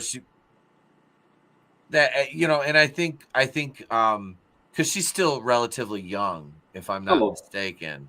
Well, she's younger than us. Yeah, I mean, like I said, she's put in a big spot. Mentally, she cracked. Winning the TNA World Title, which never should have happened. I don't care. Shouldn't have happened. It shouldn't have happened. But then she fucking took the title down to Mexico, wouldn't bring it back, and wouldn't come back, and she had her fucking. I think that was her breaking point. She hit that rock bottom, and she's and she's making an effort. So I applaud that. I don't, like I said, all of the what she did in the past is what she did. It's been rectified, but there was other problems. Apparently, other girls. Now this is the thing. All right, so all these other like Chelsea Green and all them saying that she was bullying them. Was she really, or is this a case of she's down, let's kick her? Oh, because, if you're on top, it's pretty easy to punch down. Yep. You know what I mean? And because then you're afraid of somebody coming up and taking your spot. Yep. And that's kind of sad. It's like a lot of those people, if you work together, these people personally, and like if something slipped out of them, like a racial slur like that, you know what I mean? Like, and somebody you like let's say hypothetically you say something. Mm-hmm. Okay, like how would I take it? Would I go to your defense, or would my head? Would I be like, well, he fucked up, but he'll learn. It's like, but my opinion of you probably would not change. I'd be like, goddamn Pete, why'd you have to fucking say that? I'd want some context to the situation, and then I'd be like, okay, yeah.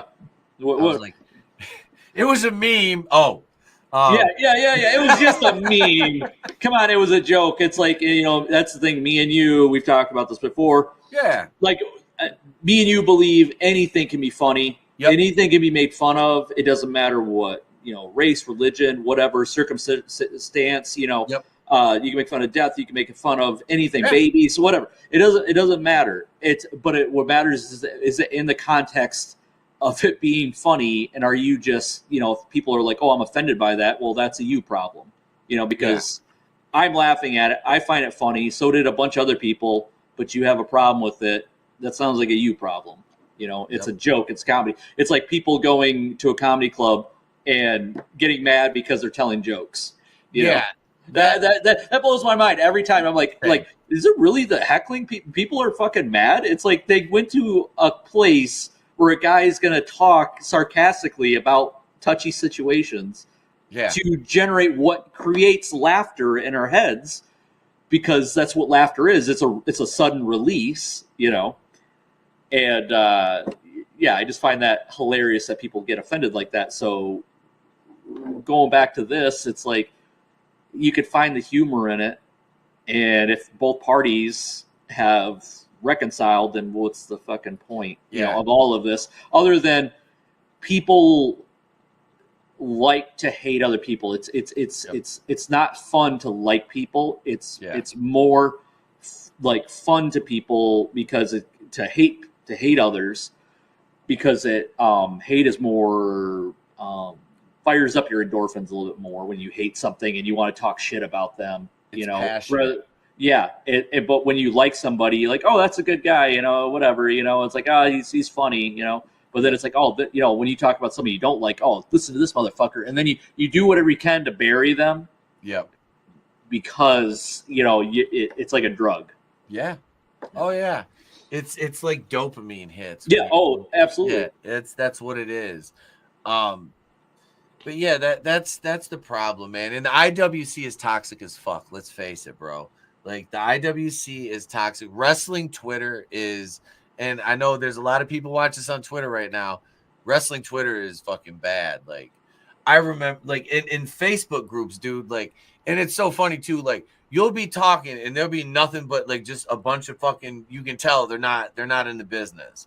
And you'll give an opinion, you'll be like, yeah, so, like, this is, you know, from experience, you're like, oh, shut the fuck up, you ain't shit, blah, blah, blah, blah, blah. You ain't WWE or AEW. It's like, have you, and that's why I'll post a picture of my boots. I don't think you could lace these. I don't think you could lace these. Well, here's the thing that people tend to forget. It doesn't matter. Like, if you go to an independent show, they're doing the same thing as WWE. Or if not even more, because they take more risks to get noticed. Like, anybody out there who's never been to an independent show, go to one. Go to one. Go to your local. Support your local. Any local show.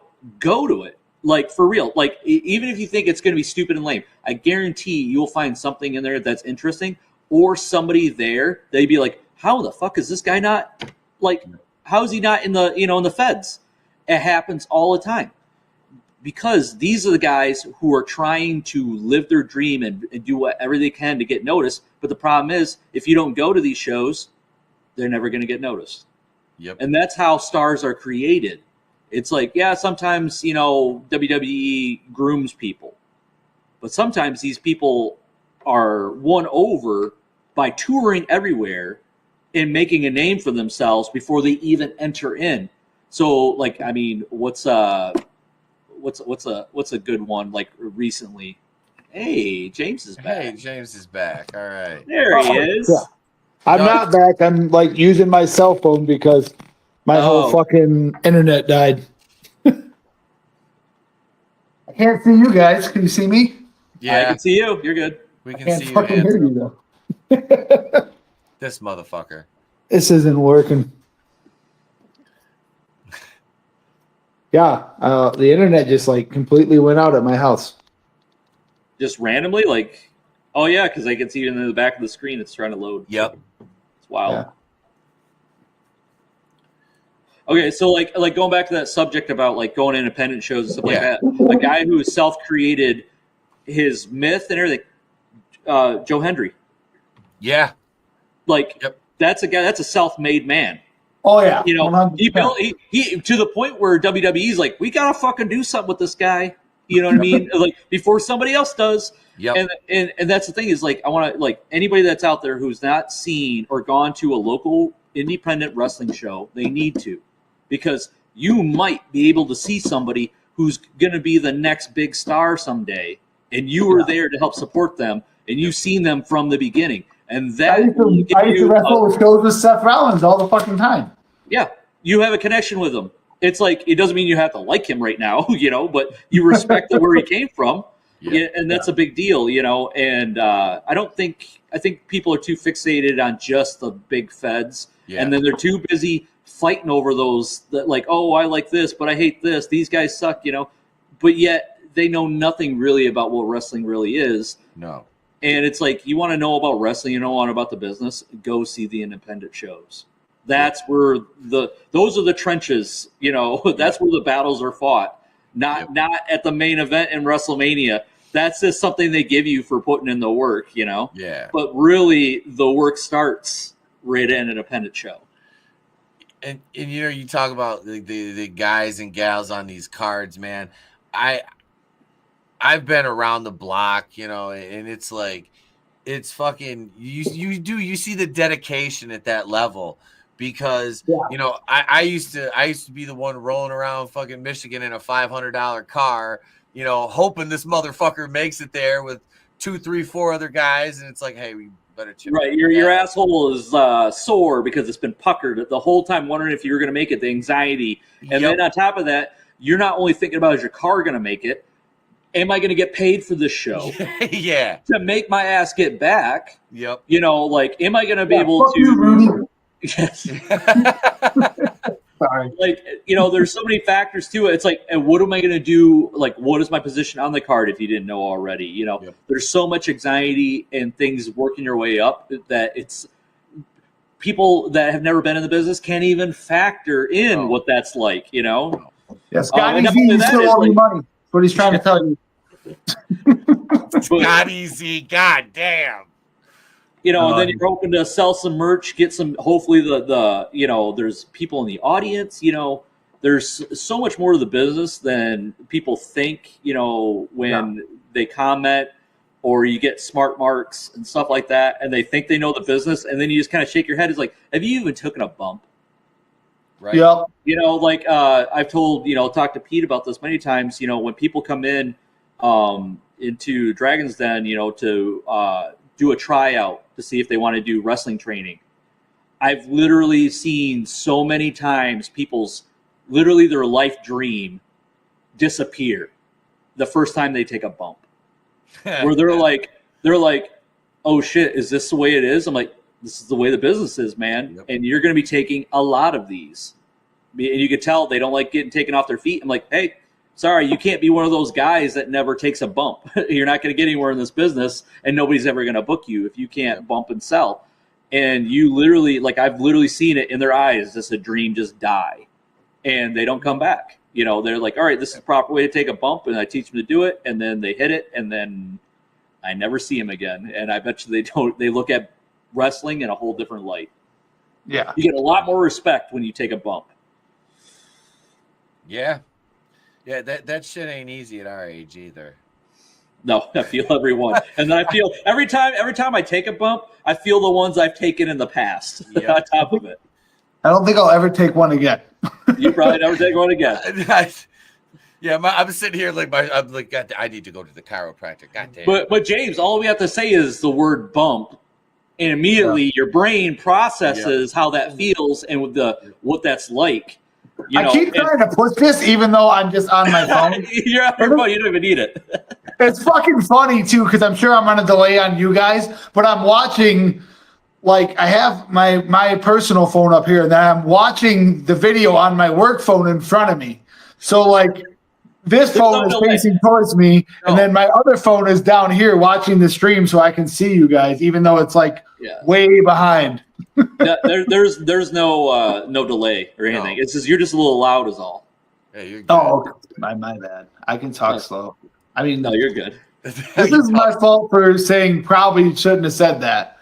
So Spectrum was just like, you know what, James, that sounded a little racist. You're cut off for the night. That's okay. We covered for you. We didn't bury you or nothing. No, not at all. Verizon will let me say whatever I want.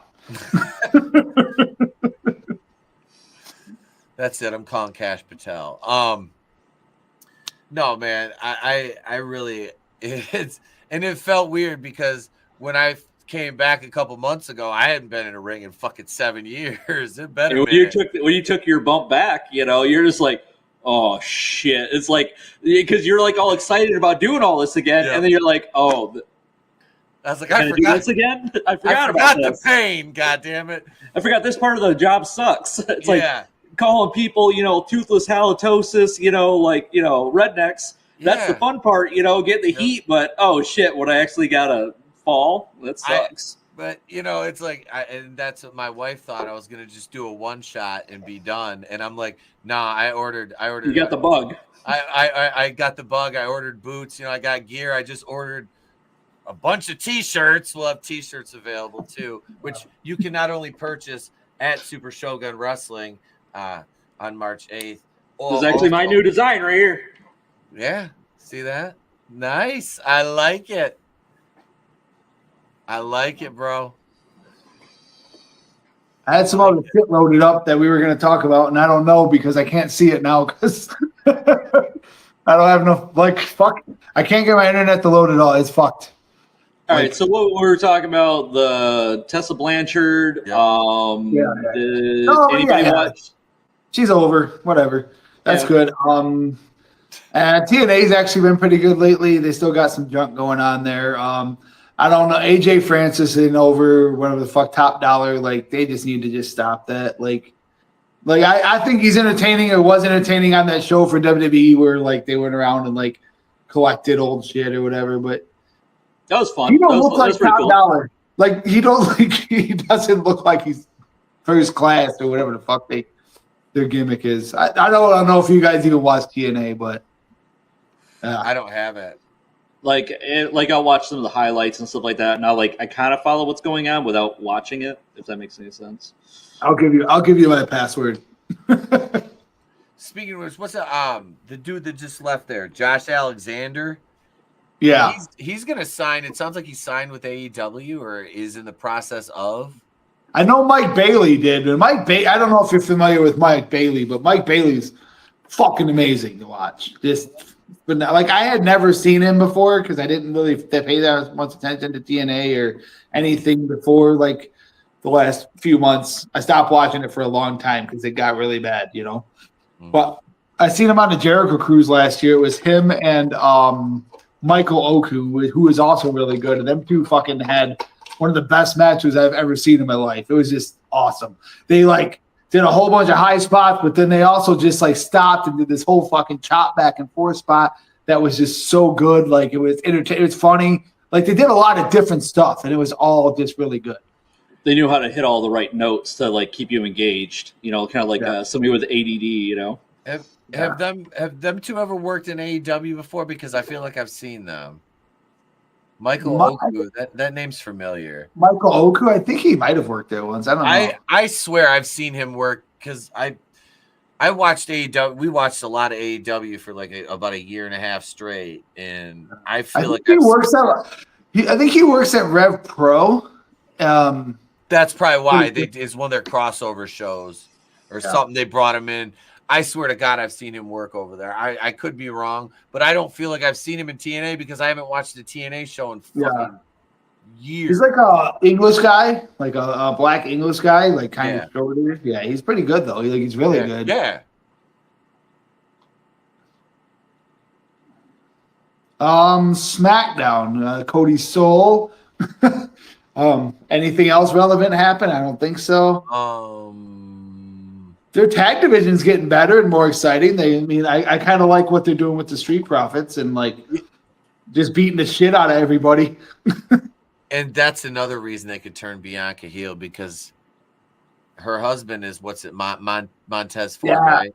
I wish that they would just put them two together because I don't like fucking Angelo Dawkins or whatever. He's another one Flop Dollar that just looks like low rent something. I don't know. I don't like him. Sorry. He's no Titus O'Neil. Even when he was with Bobby Lashley and Bobby Lashley was dressing him in suits and stuff, and he would always wear something or do something it's part of his outfit that just you don't look like I don't know. I can't explain it. It's what the fuck is wrong with you? Me? Fuck you. Not you. I'm the fashion police, motherfucker. No, not you. Not you, his outfit. Oh. You're what the fuck is wrong with you? There's always one thing wrong with your fucking outfit. Not you. And I hate his fucking sleeve, and I just hate everything. I hate the shorts with the fucking leggings. I hate everything about it. Only Enzo could pull off that look. Right. It's so weird. I could put my hand up, and then I will see my hand come up 30 seconds later. I don't even know why I'm watching You're it. not delayed on our end. No, I should just flip this fucking camera around and watch it that way because it'd probably be a lot better. Give me 1 second. So the only thing I really know about what happened on SmackDown, wasn't there a thing? Because I was always wondering what they're going to do with Shinsuke Nakamura. Yeah. Like, didn't he have like he cost like R-Truth and LA Knight like a tag team match or something like that? Like, I know they're kind of, to me, it looks like they're teasing for Nakamura and LA Knight, but is that what's going to happen? It's like, I don't know. It's like, I just think it's a weird choice to put the belt on Nakamura. You know? I am not sure. They took it off Knight and put it on Nakamura. Yeah. And for what reason? Yeah. Knight should have fucking had the world title or something by now. Like, definitely push him. And now he's so hot, but they're like not doing anything. I'm like, what the fuck are you guys doing? Like, let him run with it. Let him be a not closet champion. Let him. The way I look at him is make him like they did built up Macho Man. Mm-hmm. And I don't know who's got as many title defenses as Macho Man did when he was the Intercontinental or when he was the heavyweight. Yeah. He defended it like every fucking night for a year to lose it to Hogan in WrestleMania 5. Yeah. But after winning it at the previous WrestleMania in the tournament bracket, which it proved that he could take a fucking licking, do that with LA Knight. Why didn't you do that? Now you take it off of the it's not that I don't like Shinsuke. I think I liked him when Shinsuke was in Noah, the best. Yeah. But I just don't see where this goes. It's not building to anything. He's so skinny now. He doesn't look like, you can tell he's like broken down. Well, he's what, 40? He's like 44. Yeah, he's my age. Oh god. He has, all the crap he took in like Japan, and at Noah and all that stuff, doing literally the strong style, not just giving the strong style, but taking it is gonna bust you up. Mm-hmm. We just talked about that. I was trying to tell some of the trainees, look at the guys in Noah, just their faces. The vets that have stayed there, that they're the stars of Noah, their noses are busted. Their lips are all swelled up. They have cauliflower ear. It's because they're blurring the lines what is sports entertainment, pro wrestling, and what is a legit shoot fight almost. Their hits, they got to be fucking giving people concussions. It's not like, you can't kick somebody in the side of the head and then watch the sweat vapor disappear, turn to smoke on their cheeks and think to yourself, oh, they're pulling back. Yeah. It doesn't look that way. They got kick pads on for a reason, so that way they're not legitimately knocking people out. And that's where Shinsuke comes from. So yeah, he's looking pretty rough. He's 45. All right. LA Knight, he looks like he's like a jacked Mike Rowe. Like, that dude, he'll put in work, man. Like, that's the thing. Like you said, he's kind of cooled off a little. He's still got momentum, but it should have been last summer. Like, at some point, like around SummerSlam, shortly thereafter, he should have had a world title by now. And then, like I said, you take the U.S. title off and put him on Nakamura. What, to let him chase it, win it back? What, he stayed at the same level he's at. You haven't elevated him. It does nothing. It's almost like Nakamura is a title hanger. Like, all right, let's hang this title on him for a bit, let it cool down, and then we're gonna do something with it. Like I've always said, my dream WrestleMania right now, currently, but they won't work it that way. But like would have been a heel Cody Rhodes versus extreme babyface LA Knight. Yeah, that would be good. Yeah. It's like you get that Hogan Macho Man dynamic from WrestleMania 5. Like the tension of that. You could build that again, like so easily with those two, so easily. Except the roles will be reversed. Yeah. But it's like, that would be amazing. But, you know, like, are we going to see a heel Cody Rhodes? Of course we will. But I would like to see that next year. Like, Cody Rhodes, mega heel, just a complete dirtbag, you know, doing the whole Homelander thing versus LA Knight, major babyface. I'd like to see Cody Rhodes out of the fucking complete top end of the picture, but that won't happen. That won't happen. He's too much of a draw at this current time, you know. But what about Jay? Man, all right. So this is the thing with Jey Uso winning the Rumble. I'll be right back. And going after Gunther's title. I think that's such a fucking like downward step for him. Like Jay, if he wanted to win the big one, I don't even think they should have the world title anymore. Like honestly, I would cut the entire like the belts in half. Like you don't need 2 women's mid-card titles, you need 1. It can float back and forth between shows. You don't need 2 world titles or heavyweight titles. You only need 1. You need 1 intercontinental title. Get rid of the US title, 1 set of tag titles. That's it. You can have your women's titles too. That's fine. You go back to the classic format. You got the heavyweight. You've got the intercontinental. Yep. You got the set of men's tags. Yep. You have the set of women's tag. Yep. And then you have the women's world champion. Yeah. 7 belts. Yeah. That's it. And that's not a lot, but it puts meaning behind them.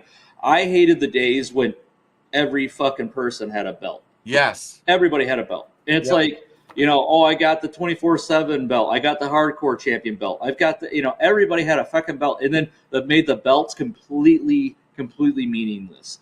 It's like when we were kids, you seen somebody with a belt, that guy was important. Yeah. You know, you either hated him or you loved him. It wasn't that, oh, well, you know, it's okay because my favorite guy's got a belt too. You know what I mean? It wasn't like that. Yep. See, I like the idea of having like a TV title, like WCW. I like the because they had their world title, US heavyweight. TV we were talking about that. The TV title, I always like that because I mean that wasn't just WCW. I mean, obviously that was you know, NWA. They did it all, stuff like that. Because they were marketing the fact that, hey, we're on TV. You know, you want to see these defended, you have to come to the shows, you know, or watch it on TV. And I always like that. Like, because we're really just talking about Super Brawl, where it was, you know, Ricky Steamboat versus William Regal. And it was the opening curtain-jerking match, and everything after it was fucking dog shit. It's like, you put such 2 guys who can literally create, you know, a 5-star banger of a match, and you do that in your first opening on a pay-per-view. After that, it set the tone, and everything else was a letdown. You know, it's like, holy shit. But that was for the TV title, and that's when you put it on guys that send it to the moon. You always the TV title was always guys that were the most entertaining to watch. Yeah, you know. And that's I honestly I didn't even hate it when Disco Inferno had the WCW one. Because he was a competent worker, but he was fucking entertaining as fuck. Yeah, I mean Mark Marrow when he had it, you know, it's like there's a lot of guys that had it were great. Like let's go back further. I want to say Magnum TA had it, you know, for a bit. You know, it's like there's a lineage for the TV title, and it has importance. But when you create a fucking belt, it's like with no lineage or no conversions or splitting of it to create it, it's meaningless. It's just a belt. Yep. What belt are we talking about now? Just belts in general. Belts in general. Like the world title, like when Cody keeps appearing on fucking Raw, like, but Gunther doesn't appear on SmackDown, making it seem like the WWE title is more important than the world title, but they're supposed to be equivalent titles. Doesn't make any fucking sense. Because they're pushing their own big gaudy belt when it's like you look at Gunther's belt and you're like, I like that belt. Yeah. I ended up just tethering my phone to my laptop. My work phone, I just tethered it to my laptop because I checked my email and there's a service outage in my area. That's why. It had nothing to do with what I said about Tessa Blanchard. Okay, sure. That's a good cover. Yeah. Oh, shit. But yeah, like I noticed that as well. It's like, they're really pushing this one belt, and it's like that belt's not even. I mean, it does have a lineage tied to it, but not like Gunther's belt does. No. Yeah. It's like, in my opinion, Gunther's got the real deal. Yeah. But they're marketing him as not the top, like guy. It's Cody because he's got that fucking belt. And it's like, in my opinion, just form those into two. Form those two into one. Yep. You'd have that Triple H over here and Brock Lesnar over here, but they would seem equal on different shows. You know what I mean? And that you don't have the like Gunther's not in the same spot as Cody. Like how I had the spot over there, but now Pete has that spot, which is pissing me off because that corner spot's mine. But it's here nor there. There, Grumpy I don't know how to use It's okay, but it's like I get it. Like I'm here to hold you guys up. He's our Atlas. I don't know how to. How do I just move him? There you go. I don't know how to move him. Oh, there you go. You can be in the corner for now. You're highlighted. It's good.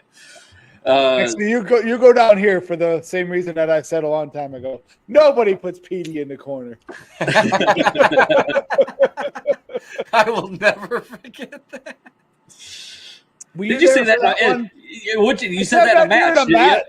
Yeah, I fucking back Pete up and I fucking hit him, and I'm like, nobody puts Petey in a corner. My sisters watched too much fucking Dirty Dancing when I was a kid. I don't know. It's just something I said off the phone. Because I think at the time it's like even the crowd was like, "What?" And they started busting out laughing because this is too stupid. And like that was one of the only times because I want to say I was reffing for that match. I can't remember, or I was in the crowd. Yeah. All I remember is I came so close to fucking breaking. Oh, it puts Petey in a corner. Me and Ray were talking about that the other night. I said, I was like, that's why, because James is always the one that's pitching the comedy spots. I'm like, I don't want to do that. And he's like, just fucking do it.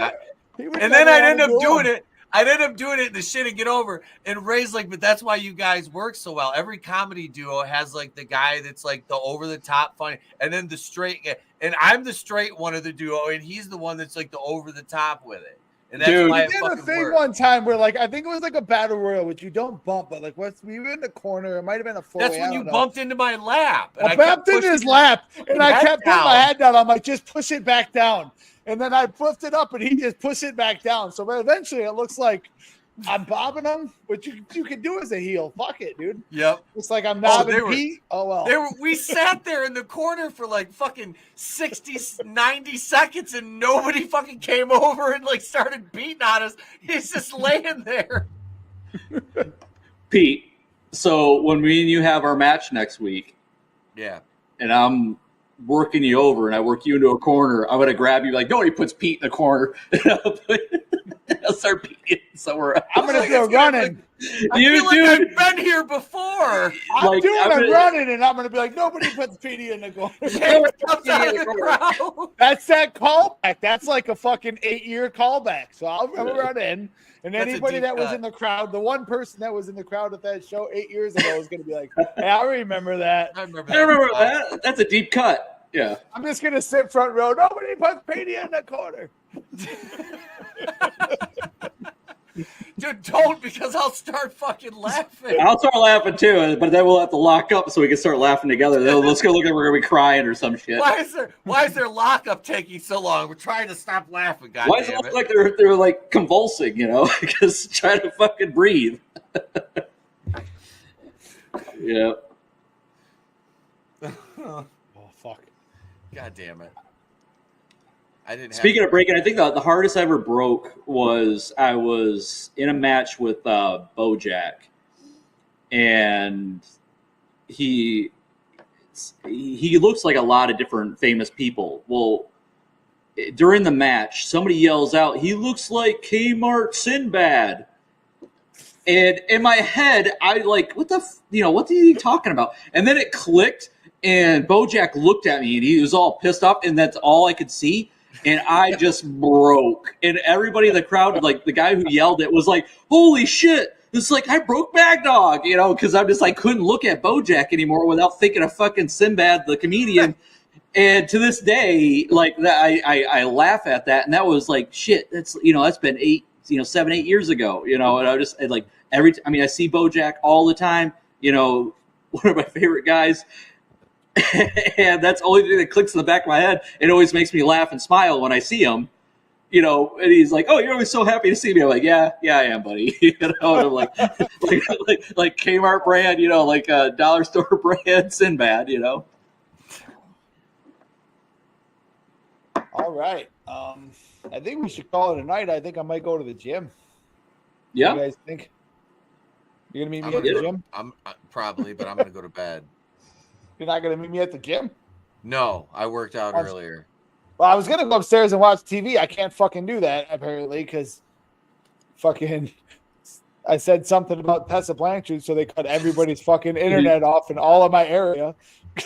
I'm gonna go eat again and take some melatonin and pass out.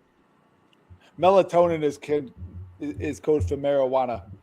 No, I literally mean melatonin, like the pills, like the sleeping pills, like those. I got this shit. Hold on. One though, you get them at Walmart. I mean, it's just like the Sleepy Buy pills. Yeah. Yep, the natural sleep aid. I got this shit in the Dominican called Mama. It's good as fuck. Oh, Mama Juana's good. I've been to the Dominican, man. Yeah. Like I had to look up how to refill it because it runs out like quick as fuck, right? So, but like the guy told me when I was there, like not the guy I bought it from, but like one of the tour guides, he's like, pick up a bottle of that, and he's like, and then just refill it. And he was like kind of telling me, and I'm like, I don't get it, but so I looked up a video online. It's actually really easy because the spice is all in the wood. Like they say, once the wood's in there, the spices is ingrained in the wood. All you got to do is you fill it up, the bottle, you fill it up like 50% with either brandy or rum, however you want it. I used rum. And then 40% with wine, and then just dump honey on top of it. So do you keep it open so that way like the correct bacteria and stuff like get in it and like kind of like mix in, or you just drink it like right then and there? You don't have to. Like, no. You're supposed to let it sit for 2 weeks after you fill it. Okay, so then it is building the right bacteria in it and stuff like that, and then producing the alcohol content. I mean, it already has alcohol in it. You're putting rum and wine. No, but like from the wood, kind of like when you make from the wood and stuff like that. That's ingrained in it. It's like it's mixing. Yeah, well, it came filled up, but like I don't know. I haven't. So we emptied it pretty quickly because I mean, you know me. So I refilled it, and then I'll wait a couple weeks and I'll see how it tastes. I mean, I can see if it's ready right now. If you guys want? We'll take your word for it. I'm sure it tastes fine. What kind of wine do you put in it? Does it matter what kind of wine? Is it like it's supposed to be like a dry or sweet or sweet red? You had to put a sweet red wine in it. Okay, because I was gonna say it seems like you'd have to if you're just gonna put honey in it anyways. Yeah, like putting it dry wouldn't make any sense. Right. No, unless it'll make it too sweet. But I mean, I think that's kind of the point. I only drink sweet wine anyways. That's all I had in the house. See, I drink the Cabernet. I'm like a dry red. That's my go-to. If you got wine, I'll drink it. Don't matter what it is. He'll just drink anything. It's fucking. I don't give a shit. Like, yeah, give me wine. Give me whatever. Like, I'll try it. That's usually where I'm at. Too. Just no Bacardi though. I ain't gonna do fucking Bacardi. Dude, I got like rum or the spiced rum or the regular or what? Regular Bacardi. I can't do that. Okay. I like the spice. What was that? Was that whiskey? Evan Craig, I think. I had a glass of that when I was out at dinner the other night with my New York strip. That was fucking. I started out with the Evan Craig and the Escargot. I was like, that was fucking. That's good whiskey. It's chef's kiss. Yeah, dude. You only get about that much in a glass, but goddamn, it took me like an hour and a half to drink it. You just sip it a little bit. But that's how I like. No, it's whiskey. It's just I drink scotch. What kind of whiskey? Evan Craig. Yeah. I like it neat. I don't want anything else. Just the glass and the whiskey. That's it. My big thing is I take a thing of Red Stag, Jim Beam Red Stag. I keep that in the freezer, and then every show, I bring out that bottle at the end of the night, and then I pass around the guys when they come collect their pay. I don't know. Did you get any last show? Yes, I did. But I was in the office at the end of the night. Yeah, that's one of the things. Like when you get new guys come in, they're like, "Holy shit, I'm drinking with the boss." It's like, dude, here, take a shot of this. You know? It's bourbon. What it is. Bourbon. Evan Craig is bourbon. I think I've had that. Okay. Yeah, that bottle is pretty familiar. It's Did good. they put it in a sifter or a snifter glass, or like how'd they give it to you? It was it just in a short glass, like Okay. short whiskey God glass. damn, you're making money. That's fucking $2.99 a bottle. Jesus Christ. Yeah. Oh, that's Well, just yeah. small. Man. Like I said, I had Yeah, can I just smell your breath? I mean, I don't want to pay for it, but I had it. Just Like breathe I said, on me. and I ordered that with my escargot. I was like, I haven't got escargot in years, and went to this restaurant. I was like, shit, I was like, I'm gonna fucking order it, because they used to have sushi there, so I wanted sushi, but they didn't have it anymore. So I'm like, what's the next best thing? I'm like, get some snails. Never mind. I found it on a different place for $26.99. That's a little cheaper. Yeah. Yeah, that's a lot cheaper. I was wondering why it was. I'm like, I've seen, bought or seen people buy this at the bar, and there's no way they're paying this at my local bar. And I'm pretty sure I've had a fucking shot of this before. It's good. It is very I good. usually drink Woodford, like if I'm lately, like if I'm drinking bourbon. Have you ever drank Woodford? No. I have. If you like usually, that, you like Woodford. Woodford's good. I usually like that when I pair it with like a really good like a macchiato cigar. Yeah. Something I drink like Woodford really or Jim Beam. They're my go-to bourbons. I also like Detroit City bourbon.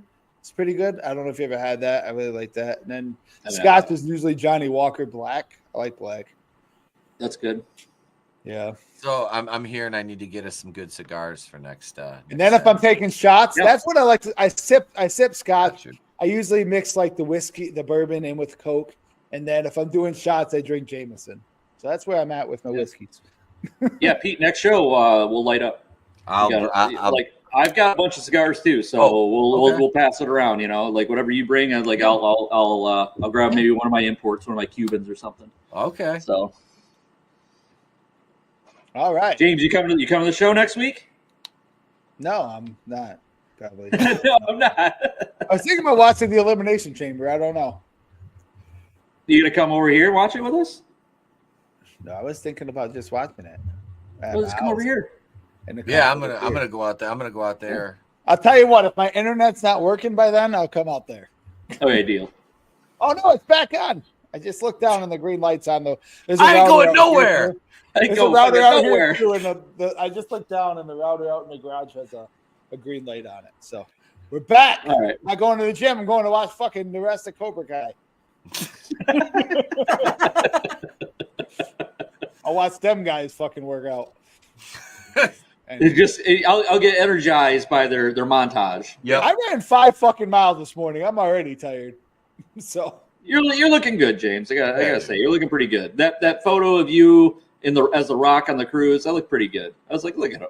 Look at all the changes he's making. Yep. It was convincing.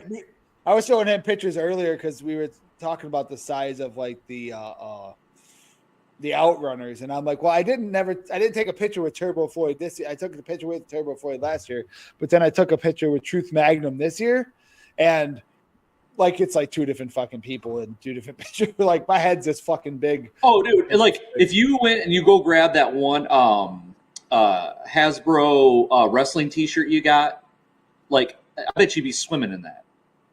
Hasbro wrestling. Oh yeah. The figure. All my Hawaiian shirts. I had like a whole bunch of Hawaiian shirts and outfits that are like 3Xs. I can't wear them. Yeah, they're moo-moos on you now. They gotta be. Yeah. They gotta be fucking huge. No, I'm down to like an XL. So what'd you start at, and then where are you at right now? Right now, I'm in the 360s. I was 260s. I was up to the 340s. I was down to 256 back in November, but I kind of ate a lot of food and then. It's going to come up now. But let's say a year and a half ago, where were you at? Year and a half ago, 340. Like 337, I think, is my heaviest, and 256 is the lowest I got. I got up fucking on that cruise. I gained a lot of fucking weight within the last, but like I started getting serious on it again this week. Yeah, last week. Because you're what? You're 6 foot what? Yeah, 6 foot what? You're 6'2". Yeah, I so lost you're 18 normal. pounds. In the last 10 days, I lost 18 pounds because I got serious about it again. I'm not bullshitting you. I gained 20 pounds from the time I fucking. Like from before, the day I left for the cruise to the day I got back and weighed myself, I gained 20 pounds from the one morning to the next when I got back. 20 fucking pounds. I don't know how. Vacation. You're on vacation. I was only Here's the thing, though. I was only that'll drop off so quick on you, though. It's already gone. Yeah, I was gonna say that ain't permanent weight here, you know. But you're a whole different person now. Yep. You know, compared to 2 years ago. Well, the fucked up part is, like I said, so November I was down to 256. So then I gained 20, 25 pounds during Christmas. So then I took it all off before I went to the cruise. I took almost 30 pounds off, whatever I took off. And then I come back and I weighed 20 pounds more. I'm like, Jesus Christ. I don't know how I gain weight so fucking easy, but Motherfucker gaining weight I lose it pretty easy like Oprah. Like I said, I lose it pretty easy too. Yeah. But it's fucking way easier to gain it and way more fun. Your body definitely responds to exercise really well and diet. Like it knows what it's supposed to do, so it has that memory to it. It's I could see once you're feeling tip top, you start lifting weights and pushing hard or whatever. What that'll do for you. I just started being able to lift fucking weights again. Recently, I was at physical therapy and I asked her, and she's like, "Yeah, I just don't do any more than 50 or so." But I don't know. I was you don't doing, need to, anyways. 70 on some of the stuff some of the stuff was just too easy. I'm trying to fucking push down and you can't do that at 50 pounds. So I just put it up to 70 and it's I don't know. Yeah, well, push down. It's not I spent the tricep machine. I can't think of the fucking name of it. You know what I'm talking about. Yeah, one of those things. Just puts on muscle. One of the things that Chris Benoit. Never mind. What do they call it? Fucking the tricep press. I don't fucking know what the tricep press down. You talking about the dips, a dip machine? No, you're sitting on a machine. Yeah, it's like a dip machine. So you're pushing down. So I had to put that. It's triceps. I'm like, I can't do that. We could probably end the stream and talk about this off the stream. Nobody cares about how I worked out. But anyway, the neck surgery is good though. I didn't feel too much pain and stuff, and I don't know. I've been back a few times. I mostly was doing just chest because I like to do chest because I don't know. Is chest just fun for everybody, or is it just me? Yes. When you work out, chest day is my favorite day. Yep. Because I do chest and triceps together. My biggest thing is pec development and then my traps. All right. Because I follow what Tom Hardy did. How can a guy my height, at 5'7", look like a fucking monster? And I started studying his anatomy, and I'm like, oh shit, his traps are huge, and his chest is, he's got a big barrel chest. So then I just Jordan Grace does. mimic that, yeah. She could do it to my face. Never mind. But her husband's a fucking animal though. He's a boss. Oh yeah, dude, he's built. Fuck. I wouldn't fuck with him. He can fucking bite my kneecap and fuck my shit up. Fuck that. Anyway, thank you guys for watching our Awful Wrestling podcast. We'll see you maybe next week. I don't know, the week after. We'll see you sometime. We'll let you know.